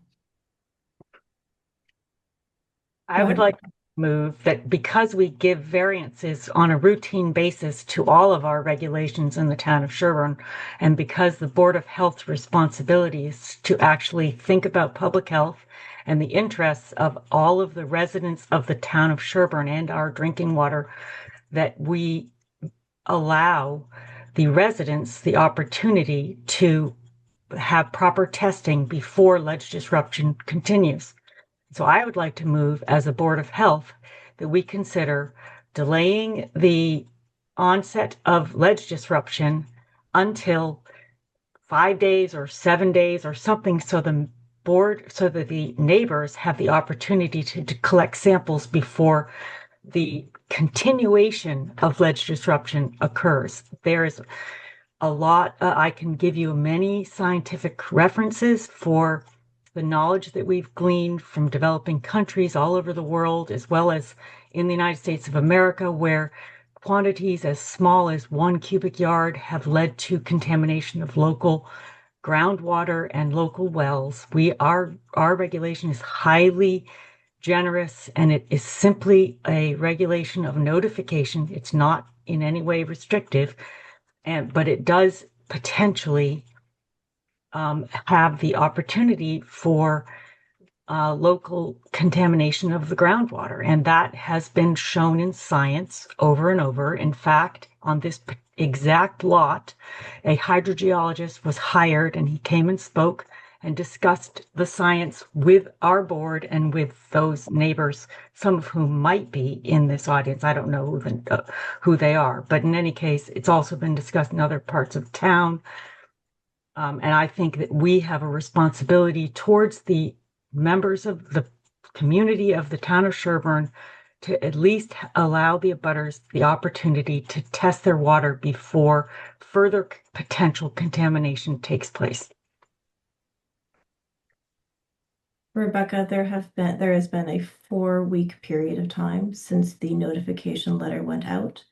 A vast majority, I don't have the information in front of me, but I know that Sarah has it and she can provide it. I think that was, I don't remember the date, it was like a Thursday, and I think most people received it on Saturday or Monday the following. And I don't have information for every single person, but Sarah, you have confirmed receipt or delivery. I just heard a butter request time to get the test, and that's what influenced that. Yeah, state. that was my request, and my ex-husband was mailed a letter, but I am also on the deed of my property, and so I just wanted time to be able to test. But I didn't get the letter mailed to my ex-husband because he doesn't live here, so I didn't open the mail because it wasn't in my name. So Ms. Keene, the assessor's records were not accurate in terms of the property owner. Well, I should be a property owner in accordance with the assessor's database because I'm an owner on the deed.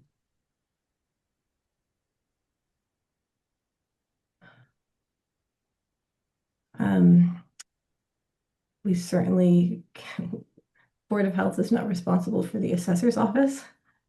We assume that their records are as up to date as possible.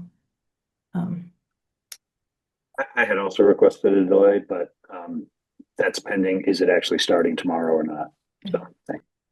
Yeah, that's what I wanted to know is when is it actually starting? Okay, so that's what people want to know. Thank you. Thank you for clarifying. Thank you. Ms. Keene, you had a slightly different situation if there was a mix-up with the assessors. Board members, Dr. Honeywell has asked that we require the activity not commence for 5 additional days. I think you would have to make a motion to that effect, Rebecca. Okay. Or an amendment to the motion that has been moved and seconded.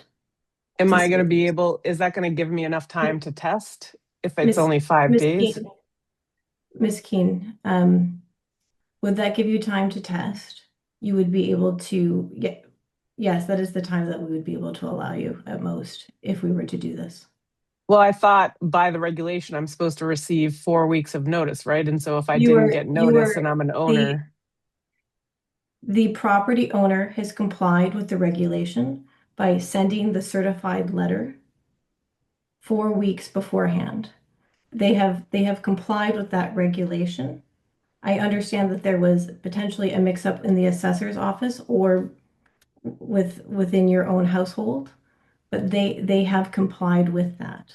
they're not responsible for the rest of the, whether or not you've opened the letter. Well, I'm an owner though, and I didn't receive a letter at the same time as everybody else because nobody mailed me a letter.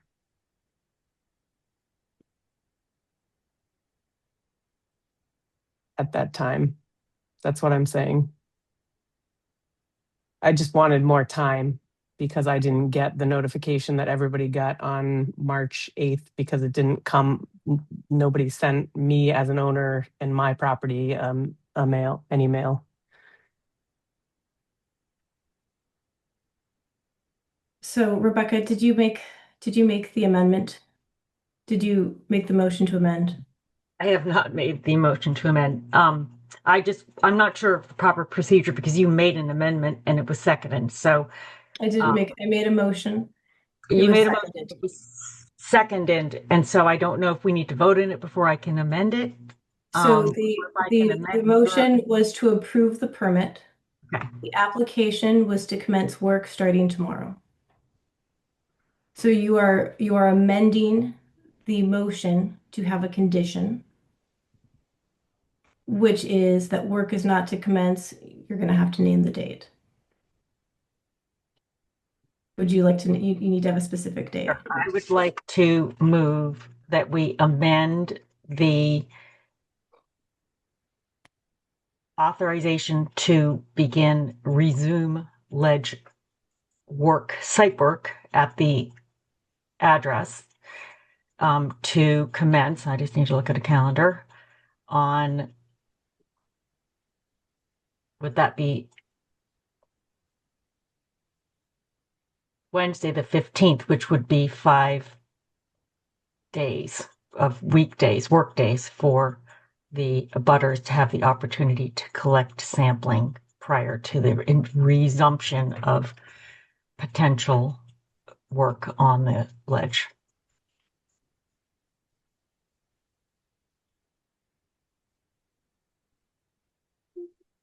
So your amendment to the motion is that to approve the bedrock disruption permit for 24 Greenwood with the condition that disruption activity not commence prior to April 15th. Is that correct? Yes. Guado had his hand up while you were writing. Yeah. Yeah. I do have my hand up, and I don't know if I'm authorized to speak at this point. Yeah, it's a little hard because we have a motion on the floor. Here's what I suggest. Board members, there was a motion. If there is a second, then I would like to hear from the property owner. If there is no second, then the amendment does not move forward. Is there any board member who would like to move that amendment? I think I would second it for the purposes of discussion. So is that, I guess Rebecca moved it, you were seconding it for the purpose of discussion. Okay. Yeah. Mr. Yaboa, we don't typically take comments from outside of the board when we are in the middle of a motion. However, I know you have not spoken tonight, and I would we'd be happy to hear your feedback. Yeah, I just wanted to note, when we were here the last time, we were asked to follow the regulations and how the regulations cannot be bent to accommodate the work we are trying to do. But that same sentiment is not what I'm hearing in this conversation, that we followed everything that we are supposed to follow. And unfortunately, it looks to me like we are headed towards an exception being made so that the work that we are trying to do will not move forward in a timely manner that we are hoping we are able to. I do know that some of the people on the call, some of the neighbors, may feel like this is a project by a developer. And yes, it is, but I just want to remind people that there is a family who is trying to live in Sherborn. And I do acknowledge that there are concerns about wells. But I want to note that the activities that we are proposing to perform do not involve blasting, do not involve using materials that could harm people's wells. We're going to be hammering. We're going to be breaking the rocks. And I just want to make that clear. But to the board, I want to say we asked for an exception. We were denied. But it's for me, looking at it, we are headed towards a direction where an exception is going to be made. And I just want to note that on the record.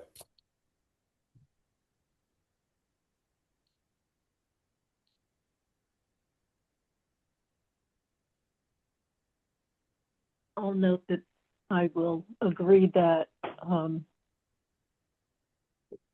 the owner and the builder have been very cooperative. And again, this is not a typical regulation.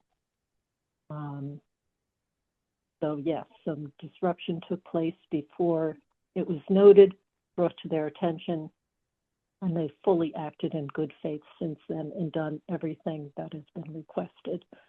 Again, there were some things that were not particularly streamlined, but it ended up where it needed to be. It sounds like there may be some other things that we need to address in the long term about, you know, multiple owners of the property, maybe, and I'm not sure how we will address that. That is something to discuss, whether the outside of mailings needs to note that this is a notice of a hearing or something like that, whatever. That would maybe prompt someone to view it as mail that could apply to them, if not addressed directly to them. I also think when we do variances, it's usually to grant some relief to a regulation. Here, the regulation is defined more narrowly, so and it's been adhered to. So this is not really a variant. It is a variant of what we would normally do, but it's not what I normally think of as a variance, where you increase the stringency on the fly. Usually goes the other way. That's exactly how the amendment was made to the regulation, because we would have had a zero tolerance policy, but the amendment was made on the floor to have a threshold of 10 of the number here rather than every single time. So sometimes it happens, and this is that was in the development of the regulation. That was not after it was codified. So anyway, we're having a discussion of the motion. I also think that, oh, sorry. To keep us on track, we've had an amended motion and a second. The deliberation is on that motion. Yes, I'm getting to that. A particular point is that it's because this dynamic of what is the combination of factors and circumstances that have to exist that would result in leaching of material that then migrates to a nearby well is not well understood.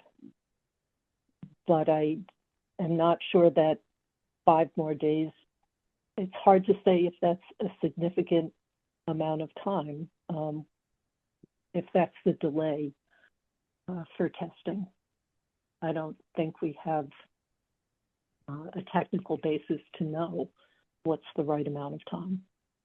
And that was the point also of the advance notice, which again, yes, fell apart maybe for one of the people here, but it was the a generous amount of time prior to testing, prior to the activity. Rebecca, is your hand Yeah, no, up again, or okay? No, I was waiting my turn. What I was trying to say to Daryl is, yes, I understand that it seems highly unusual to you, but I think this is a true public health discussion, and that is the reason that I'm proposing it. It's about potential public health risks. It's not about anything else. It's not about procedure. It's about public health, and that's what our board's responsibility is.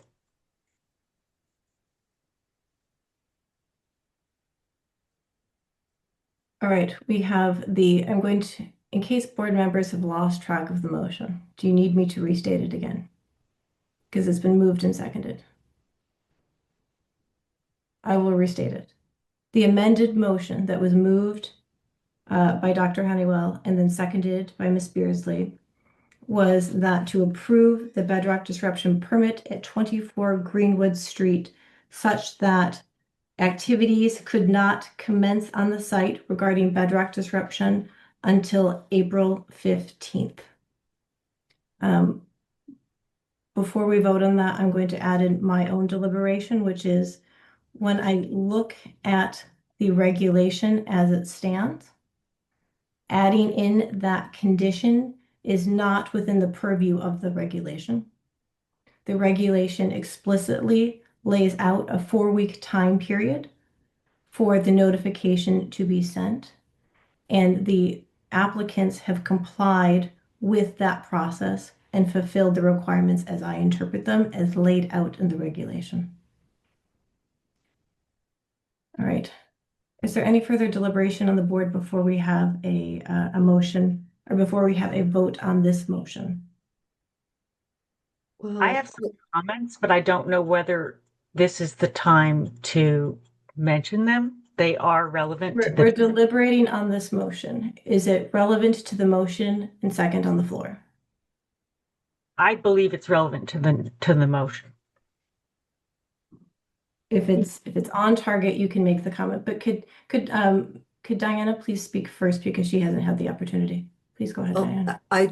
I know we don't totally look at follow the chat, but Sean Colleen, I think, brings up a point that I'd like to share, that it's already in the process when discovering the ledge, they had already begun moving the rocks and the soil, and it's now been started and open to the elements. So if there are any contaminants we are concerned about, there were the rocks. I understand that some of them were moved earlier this week, but the sooner that can be closed up and settled would be better.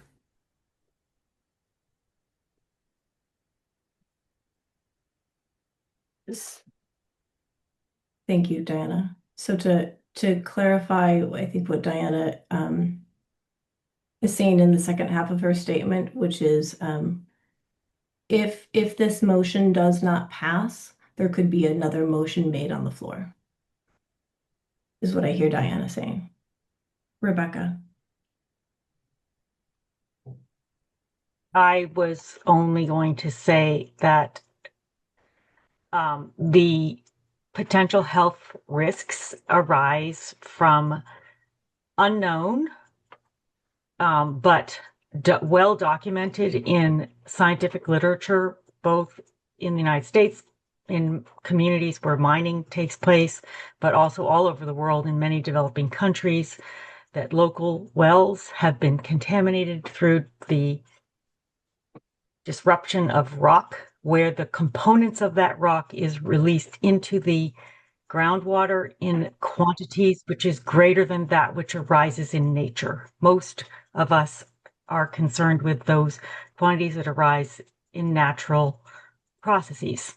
Unfortunately, when the rock is disrupted and local private wells are in proximity, that those materials can be found, and they can be found in significant quantities which have significant known and well documented health risks and environmental. Rebecca, is this related to the motion? Yes, it is the justification for that we have a motion to approve a permit and you are trying to review the background. No, we're doing a permit review. Questioned both in the chat as well as verbally as to the validity of the concerns and the lack of scientific evidence. And I was only clarifying that because we have private wells, and unlike the vast majority, in fact, 98% of wells in Massachusetts, but most towns have remote sources of water, and Sherborn has 100% private wells, which are not regulated by the DEP or the EPA. And so this is the reason that the Board of Health has to write a regulation like this. We are simply notifying the abutters so they have time to test their water. However, we've had a couple of abutters indicate that they haven't had that time. And we also know that this, although they have been very cooperative, the property owner and the builder in charge of the project did begin the alleged disruption prior to proper notification, which is why our agent gave a cease and desist order. So I'm suggesting, because unfortunately that was out of sequence, perhaps we give them the opportunity to look out for their own interests since they have to look out for themselves. There's no remediation. It's costly and it's not that effective once contamination occurs, and it's the individual homeowners, unfortunately, financial and and everything else responsibility. So as a Board of Health, I think we should have some compassion towards the. Rebecca, I don't think you're speaking to the motion. I understand that you want to give this background, but we have a motion and a second, and the deliberation was really around the extension. And you're talking about the rest of the background here. I would really like to keep us on topic. Okay, so the comment that Diana made was the timing and if it was relevant, right? But this is not about the timing. All right. Our DPW director, I see you, but I would like to keep this to the board unless you as an agent of the town would like to speak as a representative of the town.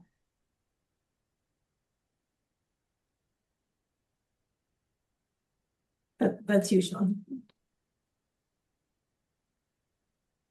Okay. Representative of the town, not a resident. Is that Sean? It's not Sean's voices. I'm confused. I see Sean's hand. I'm not sure who that was. I missed exactly what you just said. What's that?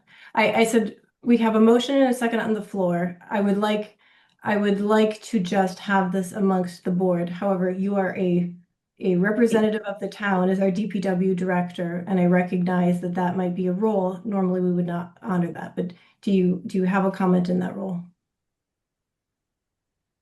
I honestly don't think you should be ignoring the other comments, but as the director, I was actually called to that site about a week and a half ago, when the excavator, I presume that was hammering the ledge, was removed because there was presumably some damage to the road and a tree. But I did witness the site, and I would point out that there's an open foundation hole. It was there, the gate was open, so I checked the site because I was trying to find out who the excavator was. There's an open foundation hole, so I would point out to anyone here, as the director and as a experienced excavator, an open hole is taking water, it was taking snow, presumably, whenever it was. So delaying this project is doing you no good. You should move with haste to close that hole up with a foundation and a house, presumably, but there's no possible reason you should be delaying this, because it's open right now. So the water's going in and leaching through the ledge that was already hammered. It seems like the foundation's already completed. I don't know that it is, but it looks like it is. Thanks. Thank you, Sean. Let's have a vote on the motion that's on the floor. By roll call, please. Daryl Beardsley, nay.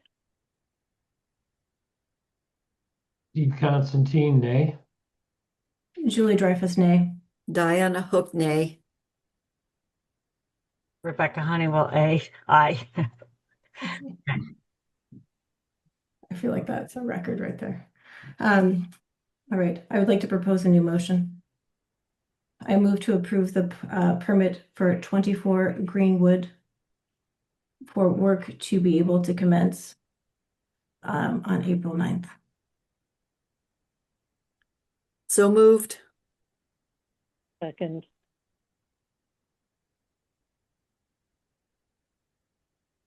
Do we need to have further discussion on that motion? Rebecca, are you raising your hand to have discussion on that motion? No. Okay. Lower that. Vote by roll call, please. Daryl Beardsley, aye. Steve Constantine, aye. Julie Dreyfus, aye. Diana Hook, aye. Rebecca Honeywell, aye. Thank you for your time, everyone who participated this evening. Thank you, Mr. Diaz and Mr. Yaboa, for your cooperation with our board throughout this process. We look forward to continuing to work with you as you finish building your home. And I will note to any of the abutters who have not performed baseline testing who still wish to do so, there is no reason for you to believe that you are too late. I think you should go ahead and proceed with that if you so choose. All right, thank you very much, everyone. Have a good evening. We're going to move to our next item. Deleandro, if you have any questions about the motion or when you can start work, please contact our office tomorrow morning. Okay. All right.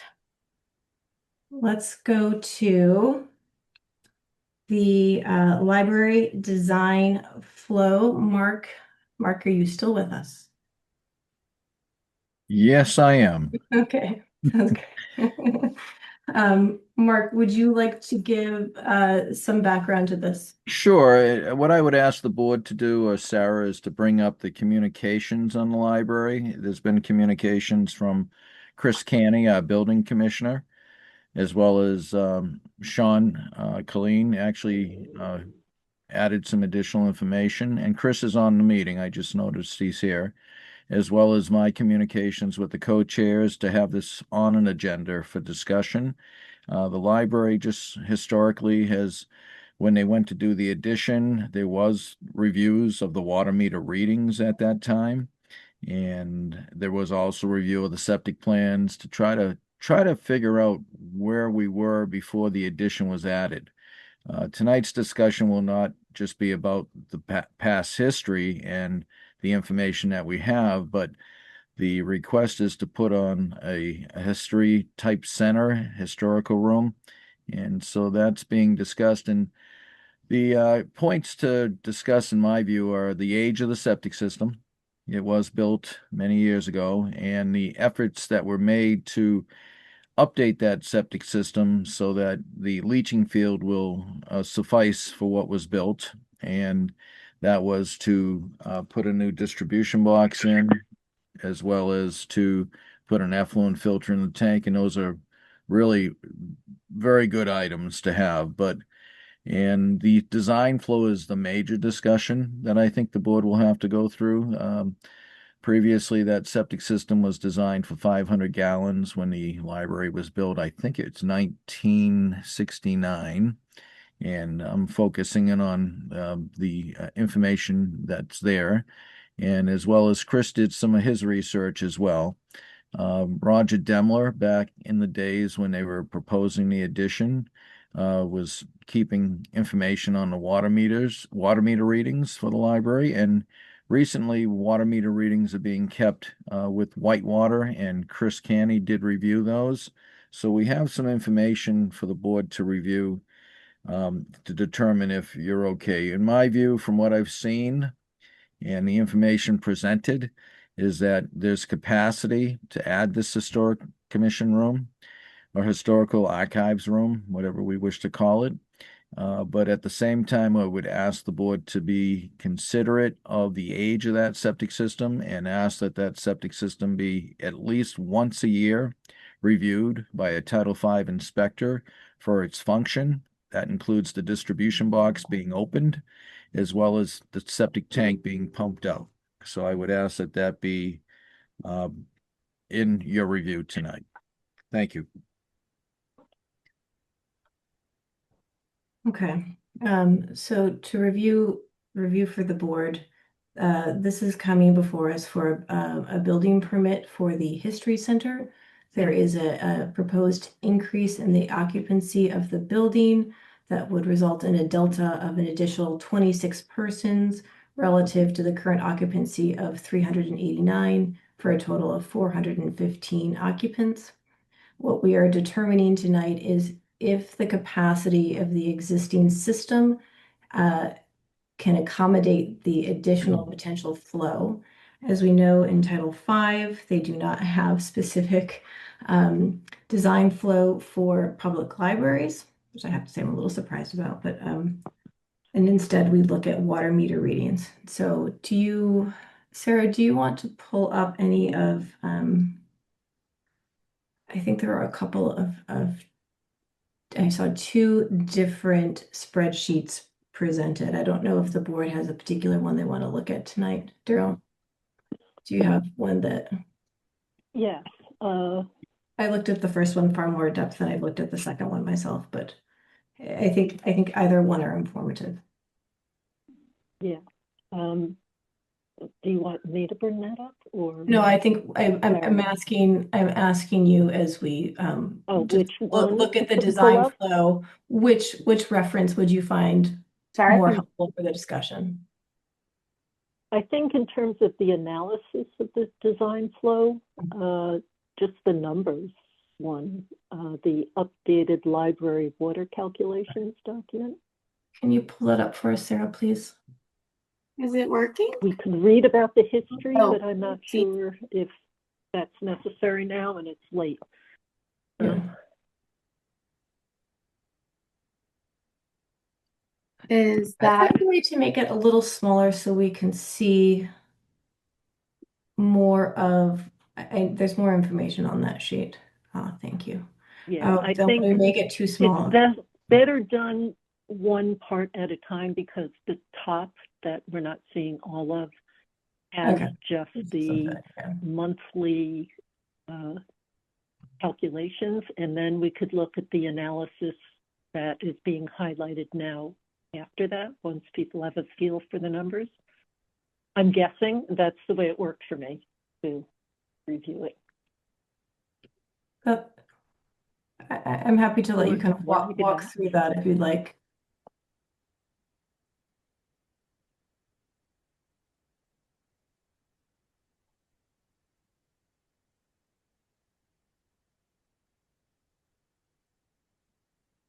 Daryl, I'm going to let you lead the discussion on the data here. Okay. I just need to make this bigger. It's unreadable on my screen, so I can't address it right away. While you're okay, I can discuss it generally, and maybe you can jump in with some specific. I can see them well enough, but these are readings. There is a meter for the library. Certainly, when this came up, I don't know if it was installed specifically because we had questions when we were looking before the library project as to whether their septic would be suitable, and it looks like Chris Canning could answer that question.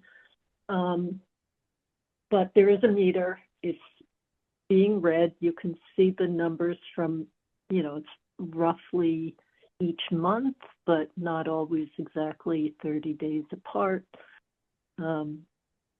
So they look at the meter reading, calculate how many gallons are used in that time period, divide it by the days, and come out with an average gallon usage per day.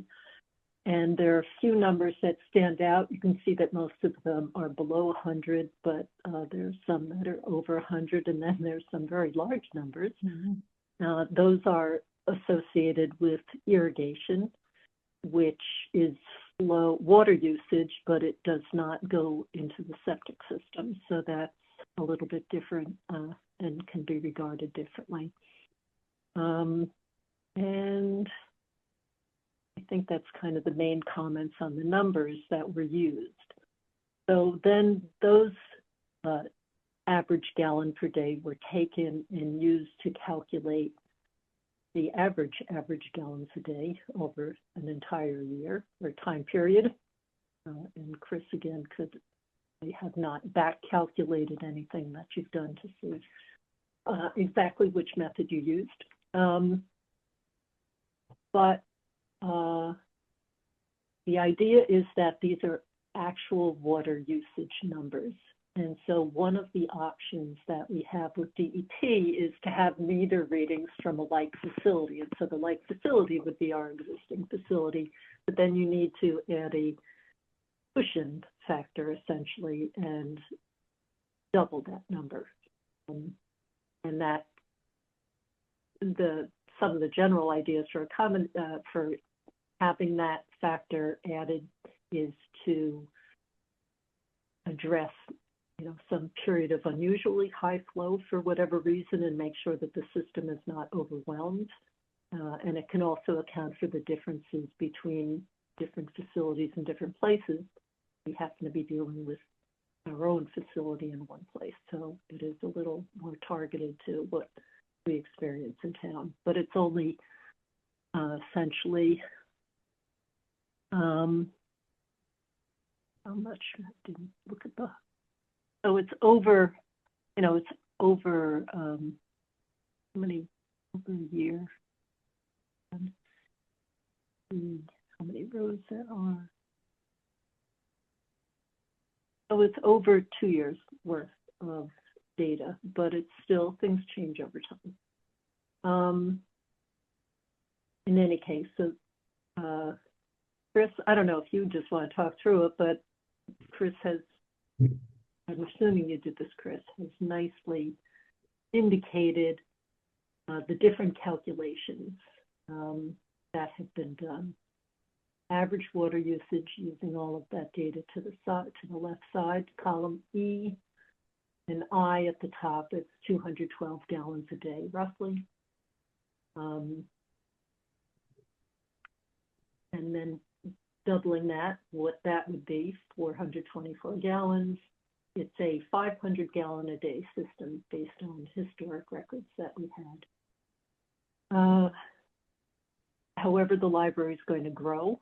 So with the addition of the History Center, therefore you want to then calculate, okay, that 212 a day at the prior current occupancy level, how many gallons are people using or discharging approximately a day, potentially, and increase that number of people, find that gallons per day that each person might use, contribute to the septic system, and it comes up to, I'm having trouble reading that. 452.765, 450 yeah, that's GPD. the doubled That's the value. doubled. So yeah, that's the doubled. I was looking for the other in between, but that's okay. So we're still below the 500 gallons per day, but I do like, and then there's an alternate approach, which is to look at square footage, which has bearing on occupancy, but it's used by DEP for other kinds of facilities. Often the square footage, say, of a restaurant might have some implications for how many tables you could fit in there and chairs. So sort of not the same thing here, but anyway, it's still an alternate approach and it still comes out as being below the 500 that we have to work with.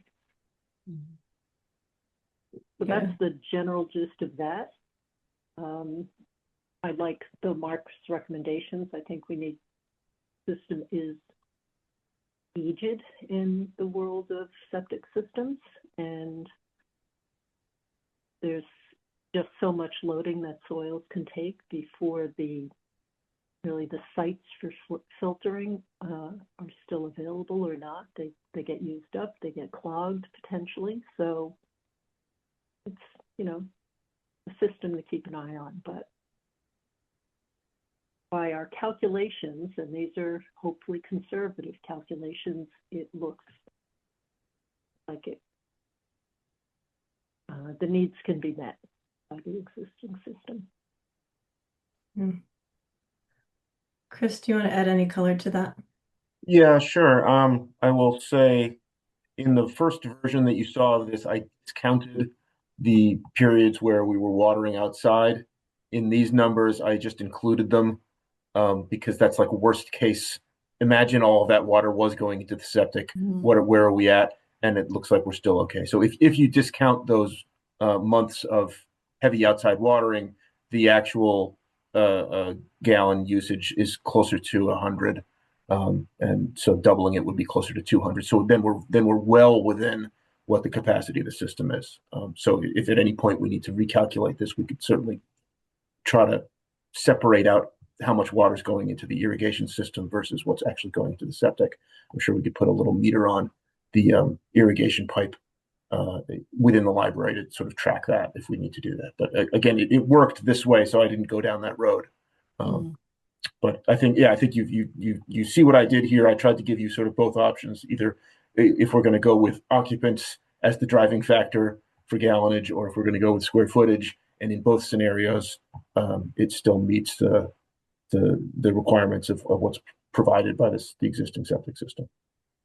Yeah, and I certainly favor your initial method, which is given we don't know how much went to the plants and what down the drain, just subtract out those watering periods. It's clearly a bump. I would rather just look at the average of the times when we know the water that was being used was going down the drains and not watering the trees. And it is as well within, but that's my personal preference. I think Sean was raising his hand. Sean, we can call on you now, unless you've left. Sean, Colleen, did you want to speak? Yeah, I was just going to point out that when Dara was talking about the meters, because the public water supply handles several buildings, each building itself is metered. There's a master meter that handles the well incoming, and then each building outgoing. So we know how much water is going to the library, how much water is going to the police station, the community center, and internal to the town hall. So we have all those. Obviously, what we see is irrigation that goes to the library. Some of it was going to the police station in previous years, but we stopped doing that because it was causing problems with the pressure, and then the flush valves weren't working so well. So the system in the library handles it better, so we pipe it to there.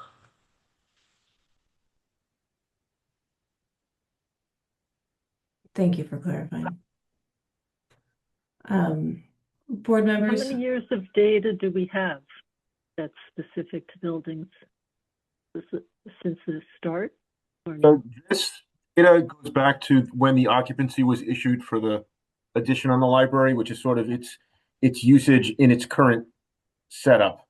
We have data that goes back much further than that, from when the library was smaller. It just didn't seem applicable to what we're talking about now.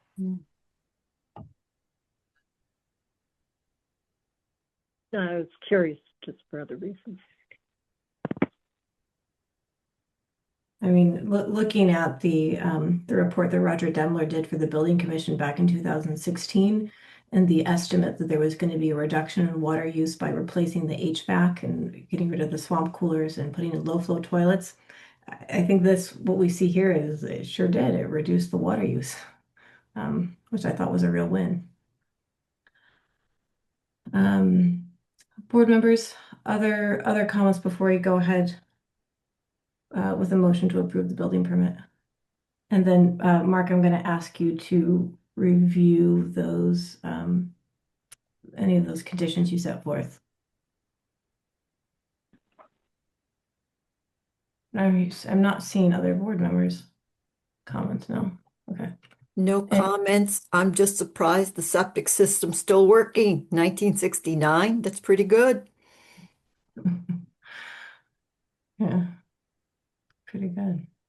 And I will second, I think what Mark or Daryl, I can't remember who said, which is, I think it would be beneficial to the town to at least do the engineering for a replacement system, so that when the time does come that we need to replace the system, we don't have to start from scratch. We have a plan in our back pocket that we can implement. I think that would be money well spent. All right, Mark, I'm looking to you, Mark. Yep, yes. Yeah, go ahead. So you recommend approval of the building permit, and did you have any specifics?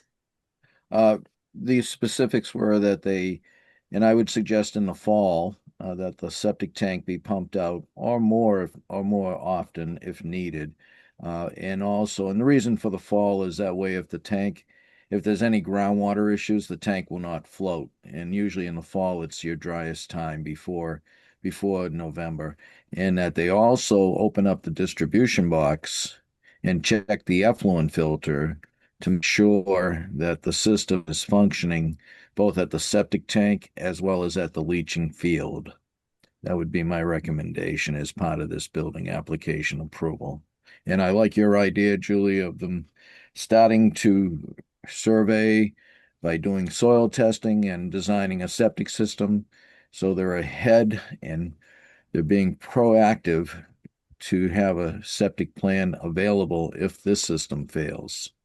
But my motion would be to have that septic inspection once a year in the fall, and to at the same time pump out the tank and check the distribution box to make sure the field is still functioning properly. That would be my recommendation to the board. Okay. Why don't we move that motion and then have the discussion.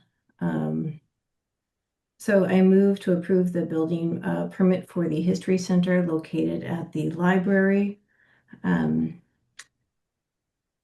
with I'm wondering if this is a condition or a recommendation.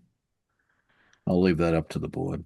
Yeah, I think I would say with the recommendation to the town, to ourselves, that we pump the tank in the fall, and that we open up the D box for inspection as well as cleaning the effluent filter. That is my motion with recommendation rather than condition. Does anybody want to second that motion? Second. Second. All right. Discussion. We're all discussioned out. This one's okay. Anyone else on that point? I guess the only other thing I'd mention is more along the lines of what you said about being prepared, and about the recommendations that are accompanying this motion. This is a municipal building. It's managed by town government. It's located in a densely developed area, so I think it's the right thing to do to keep an eye on how the system is functioning. Okay. And did you want them to check the distribution box during the time of pumping to make sure the leaching field is functioning properly as a recommendation? Yeah, the two recommendations we made were to pump the tank in the fall, yes, and to open up the deep box to check it. And then, I mean, if you're having someone out to do that, it also makes sense to clean the effluent filter. Yes, good. Thank you. All right, I don't see other board members for discussion, so roll call vote, please. Daryl Beardsley, aye. Steve Constantine, aye. Julie Dreyfus, aye. Diana Hook, aye. Rebecca Honeywell, aye. All right. Agenda. Thank you, Chris and Sean. Will be Someone had his hand up, but maybe who had their hand up? I'm sorry. he did. It's down now. Oh. I don't know. Sean, did you have your hand up? I'm sorry, I've lost track of all hands. Yeah, I'm all set. You're all set. Okay. Thank you. Thank you for your time tonight. Thanks. All right. Can we go to, I want to make sure I don't lose track of things. Can we go to chair's business? Which is appointment of Stantec as supplemental health agent as needed until July 1 of 2026, which is the start of the new fiscal year. Background, we've been, when we have needed a supplemental health agent, we've been appointing that agent on a property by property basis, which tends to be a fairly lengthy process. What I would suggest is that the board make a motion where we first go to shared services to see if they can provide us an agent. They don't have necessarily all of the capabilities that we require at this point, nor do they necessarily have all of the availability that we would need, but we should check there first. And then in the event that they do not have the capabilities in-house or the availability to provide us an agent, that we retain Stantec. I've been pleased with the work that Stantec has been providing our town and our board, and I would be fine continuing to work with them as needed.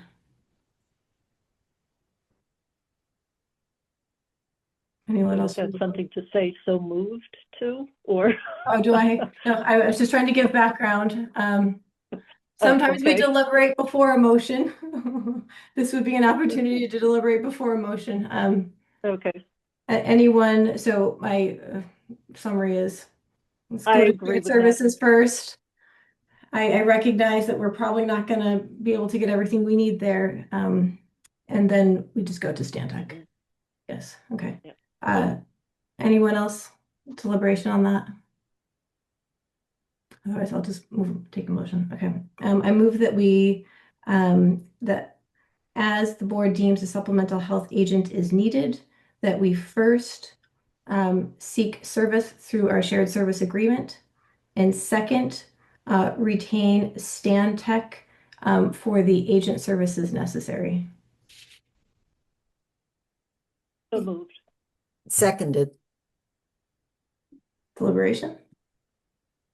Can't tell if you had a comment there too, Diana. No? Anyone else? I agree that they've done a good job. All right, roll call. Daryl Beardsley, aye. Steve Constantine, aye. Julie Dreyfus, aye. Diana Hook, aye. Rebecca Honeywell, aye. All right, excellent. I believe that we are on to, we have the amended food permits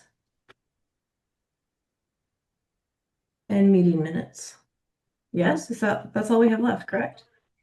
So let's go to the temporary food permits. This is for a Little League event. I think I got that right. The Dover Sherborn baseball parade. Baseball parade, thank you. I got that a little wrong. For the baseball parade being held on May 2nd. Correct. Sarah, do you want to review the two permits? One is for Mr. Gourmet, but we still require a menu. The menu was submitted last evening or like late last afternoon. And I was able to review it and it looks good. The only issue, and I don't know if the board wants to discuss this now or just sort of make it an administrative decision, is the permit fees because the youth baseball organization has received waivers in the past. They did not submit a fee payment with their applications, these two specific applications. I did speak with the president of the organization today to sort of understand more about the nature of the relationship with the trucks and if they hire them versus if the trucks pay them to be there. And it's not, there's no payment exchange between the trucks and the youth baseball organization. They do have a minimum requirement in terms of like sales. So if they don't hit the minimum, the baseball organization will pay that. And so it's a gray area in terms of if they qualify for the waiver or not, because the baseball organization is a nonprofit and the law is that a nonprofit should not be charged for a permit if they are selling food at cost of the food. So it's, or for fundraising purposes and things of that nature. They'll still get an inspection, and they'll still have a permit. It's just the fee is the question. They are, and I don't know how the board wants to proceed with that. It is the board's discretion. And I did speak with our food inspector and he said that it's a gray area. It sounds like, okay, they're a nonprofit, but are the vendors contributing money to the organization? I mean, if the organization takes responsibility for meeting a certain level of sales, I'm not sure where that nonprofit umbrella extends to in this. That's the gray area that I'm kind of facing. Okay. I mean, I'm not sure if the board wants to know sort of like my perspective or opinion on the situation, but my understanding is that specifically the Mr. Gourmet has a minimum sales requirement. And if they do not meet that minimum sales requirement through transactions at the event, then the organization of Dover Sherborn Youth Baseball will cover the difference. That is my understanding of the situation. Hmm.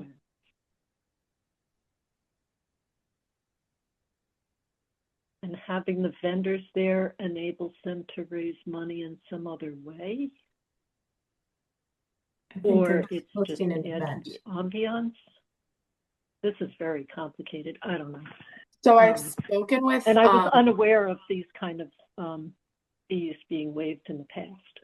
So this is I can't speak to in that. the past, and I think at that time, what we decided was our agent and our board does, even though it's a nonprofit, we still have to take the time to do. Our agent has to take the time to do the inspection, and that leads to time and cost for the board. And so we had decided that we should have a policy that applies across the board because we have the churches, we have other organizations which are nonprofits, but it doesn't take away from the fact that we still have to make sure things are safe for the town. So that was one of the things that we had concluded in the past. Just to clarify, the churches don't pay the fee. Because at the time the churches were paying a fee. We changed that since then. I was just bringing up the discussion that we had in the past. Thank you. I appreciate that. We also were seeking guidance from other so I did reach out. Entities intended to guide us about how they want to incur costs on different things or not, and shift the money around in the town. So, and I don't know if this. So I did reach out to municipal. This is not intermunicipal. Yeah, this is not. Yeah, it's not COA or equivalent. Yeah, go ahead. I did reach out to our shared services environmental health working group, which includes all of the agents for all of the towns, to ask what their policy is for a town affiliated nonprofit that is not intermunicipal, because it is Dover Sherborn Baseball and they do donate money to the recreation department to support upgrades and work on the field, and it's a very wide range of what they do, and I can share that with the board if they would like. Or we could table the discussion, and I can I can bring it back before the board later. I'd be interested in how the other towns deal with this from shared services. Sure. So in Medfield, I'll be as quick as possible. Medfield waives the permit fee for foods that are non-time temperature control for safety, so similar to a bake sale, and they follow those guidelines. However, not-for-profit venues that have multiple events per season do a 4-for-1 pricing. So they get 4 events, 1 permit, but their permit fee is more expensive, but that's not relevant. Dover waives the fee for a nonprofit organization affiliated with the town, like the Friends of the COA. There's no formal policy on it in Dover. It's a better judgment and consistent decision for them. And then in Needham, they have it actually worked into the fee schedule. And then any gray area, the staff has been granted the authority to make judgment calls, especially if there's no clear precedent. And when the fee schedule, in Needham, they have a lot of more information in terms of just how they set their fee schedules, and their FTE for food is a lot higher than ours is. So they have 2 full-time inspectors, so it's a little bit different. So it's wide variety across the board. Yeah. And gray. So I agree with what Rebecca said, which is I would suggest not at tonight's meeting, we set some type of a policy related to when we waive fees, because it has been kind of morphing and changing over time. I think it just needs to be a policy so that it's consistent and we can draw upon that. I think that should happen at a future meeting for multiple reasons. One, we have this question before us, and 2, it's 10 o'clock, and I don't think we're doing our best thinking. So I would suggest that we make the decision on whether or not we will waive the fee for these 2 temporary food permits, and bake that in potentially as part of the approval. And I think what I would kind of, with the information I have now, I would not favor waiving these fees. Other board members?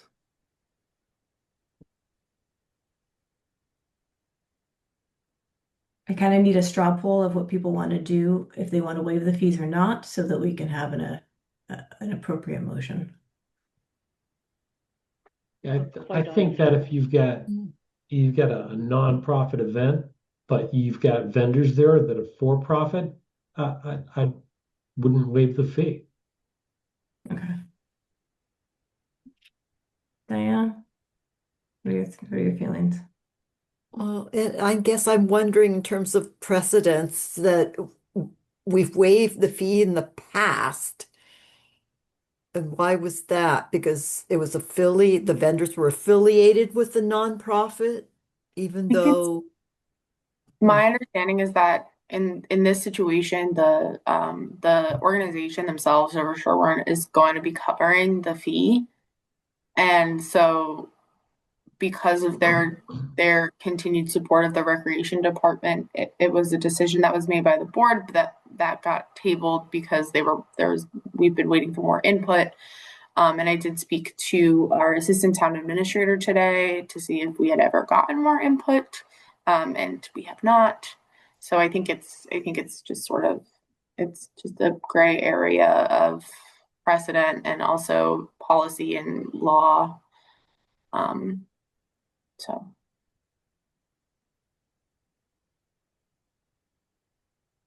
All right. And I'm not clear what the actual history pattern is of granting waivers. I think it's gone in and out, over time, depending on the composition of the board, because nothing's been codified. And also the most recent discussions that we have had with advisory and town administration, finance, hasn't resulted in clear direction. So I feel like we've been in this very foggy area for a long time, and I would love to see it resolved so that we didn't have to agonize over this each time it comes up. Well, and so we could be consistent. Yeah. Do we know what percentage? Oh, sorry. Do we know what percentage of applications come from nonprofit organizations compared to for-profit? Have we ever looked at it that way? It's not been formally tracked. I did implement when we were going over all the new permit forms many moons ago. I did review the request for a permit fee waiver form. This is actually the first time it's going to be used because they also have to permit their snack shack, but because it's run and operated by Dover Sherborn Youth Baseball, they have the fee waiver that's automatic. The gray area is that they are hosting another entity to be there is where the gray area lies for me, at least, and what I've gotten. So we will now have a formal way to keep track of how many nonprofit organizations we get. Previously, we did not, that I know of. It could exist somewhere.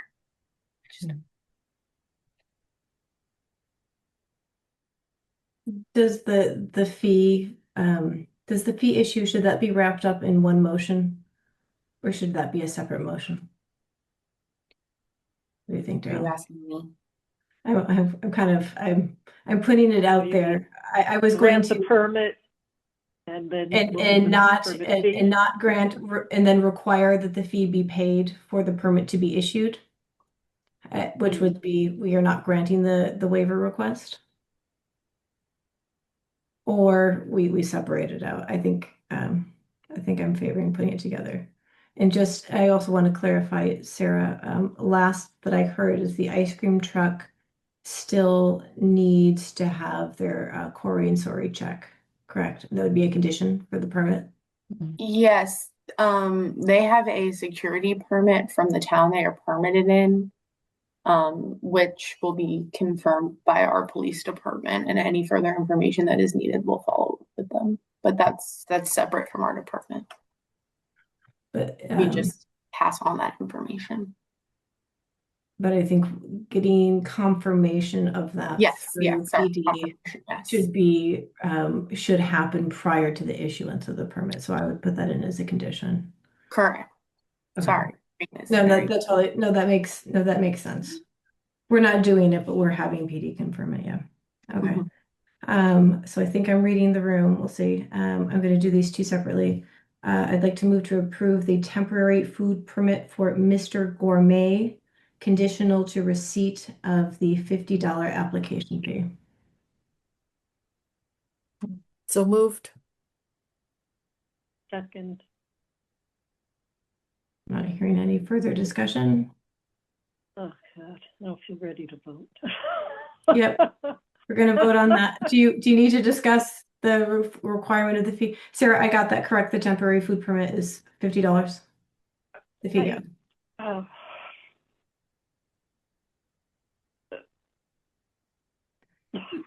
If you don't want to, okay. This is not the policy.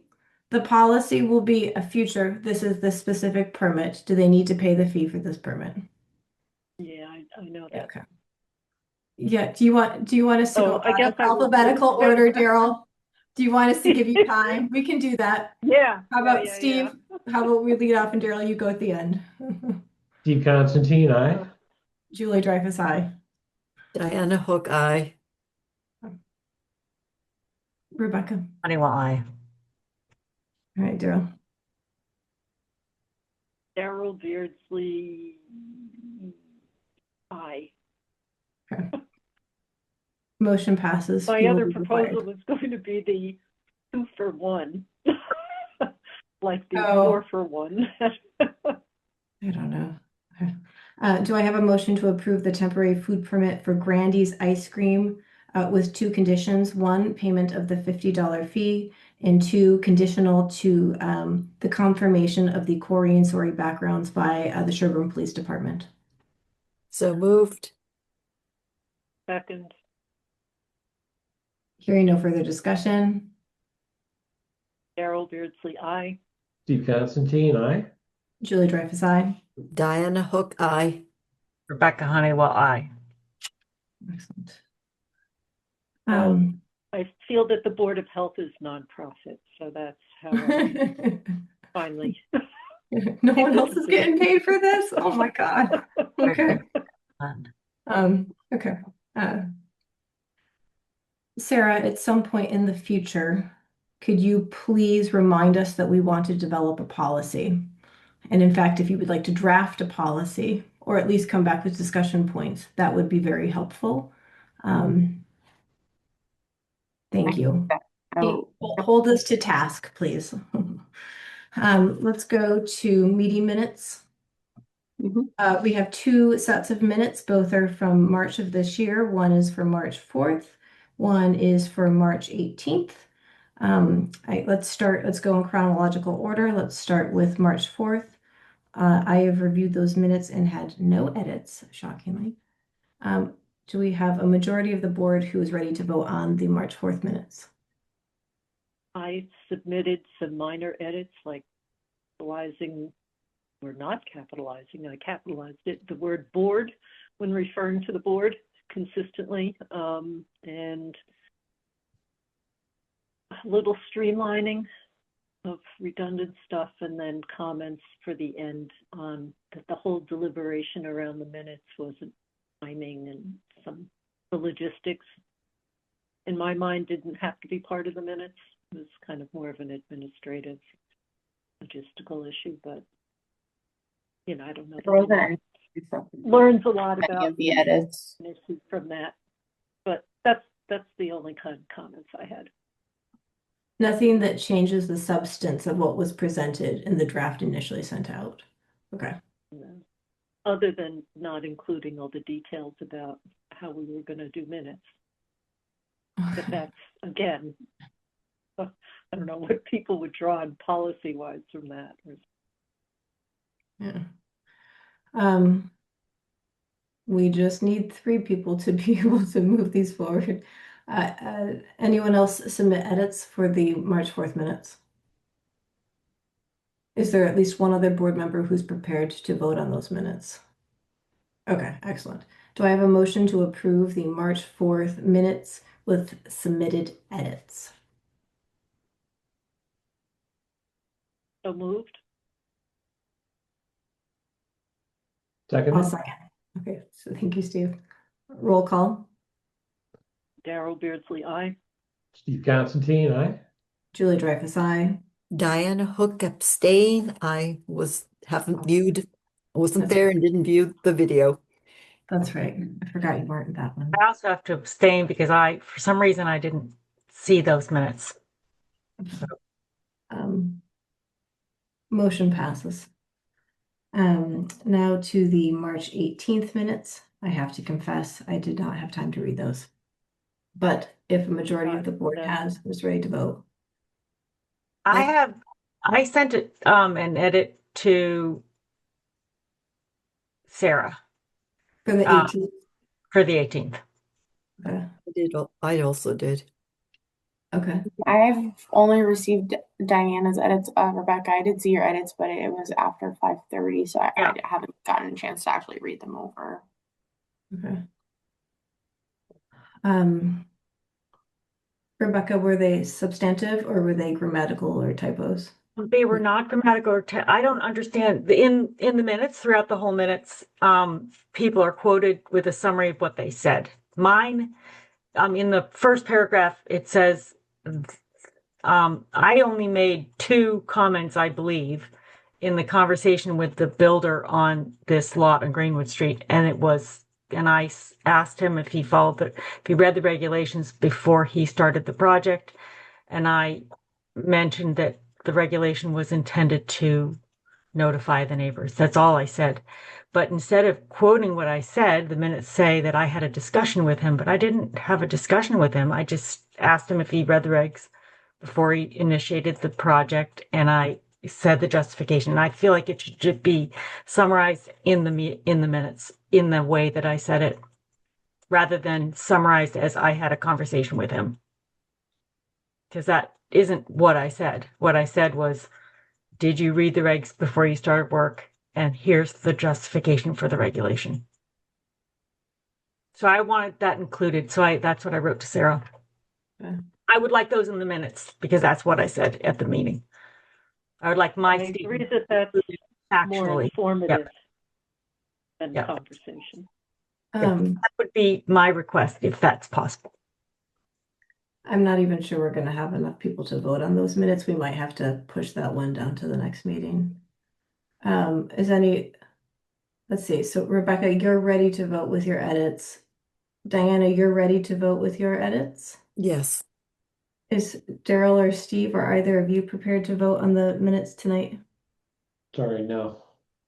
No, I didn't make it. Daryl, are you? All right. So Rebecca and Diana, you get A pluses for having read those minutes and submitted your edits. You beat the rest of us.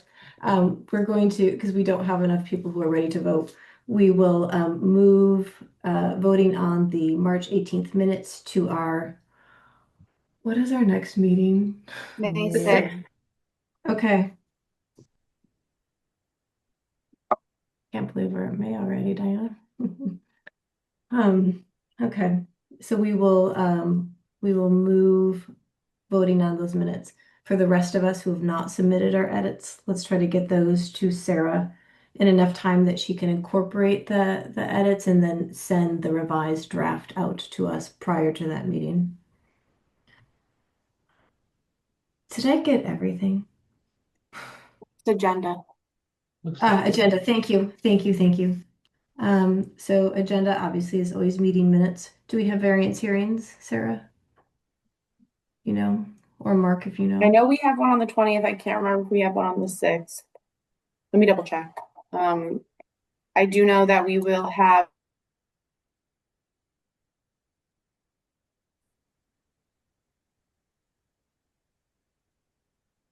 Oh no, Sarah froze. Yeah, May 6th and May 20th, I believe. Hello. Do you have a variance hearing? I'm not aware Oh, of any you're- at this point. Yeah, we have one, I believe, coming up soon, but I'd have to check with Jane. Hello? Yes, we can hear you. You have like a delayed video. Oh Go no. ahead, Sarah. We can hear you now. I just wanted to say that for variance hearings, I know for sure we have one on the 20th. And I That's can't right. remember if we have one on May 6th or not off the top of my head. And also we will be reviewing, I will have all of the library fair food permit applications to go over, plus the discussion of the fees. So it is more than likely I'll have those talking points on the policy for you as well. And I do recall now Goulding Street West, I think it's 21, but that will be on May 20th. The engineer, designer, Eric Dickinson was advised he could have it on the 6th, but he said he'd prefer the 20th. So that's that one I'm aware of. Okay. Thank you. Oh, we will also have another CNL Frosty update, as it is the first meeting of the month, and we will have a I think 73 Forest Street. Yeah, if it's ready. If I it's can't. Yeah, we will make sure that's ready before it gets on the agenda. Okay.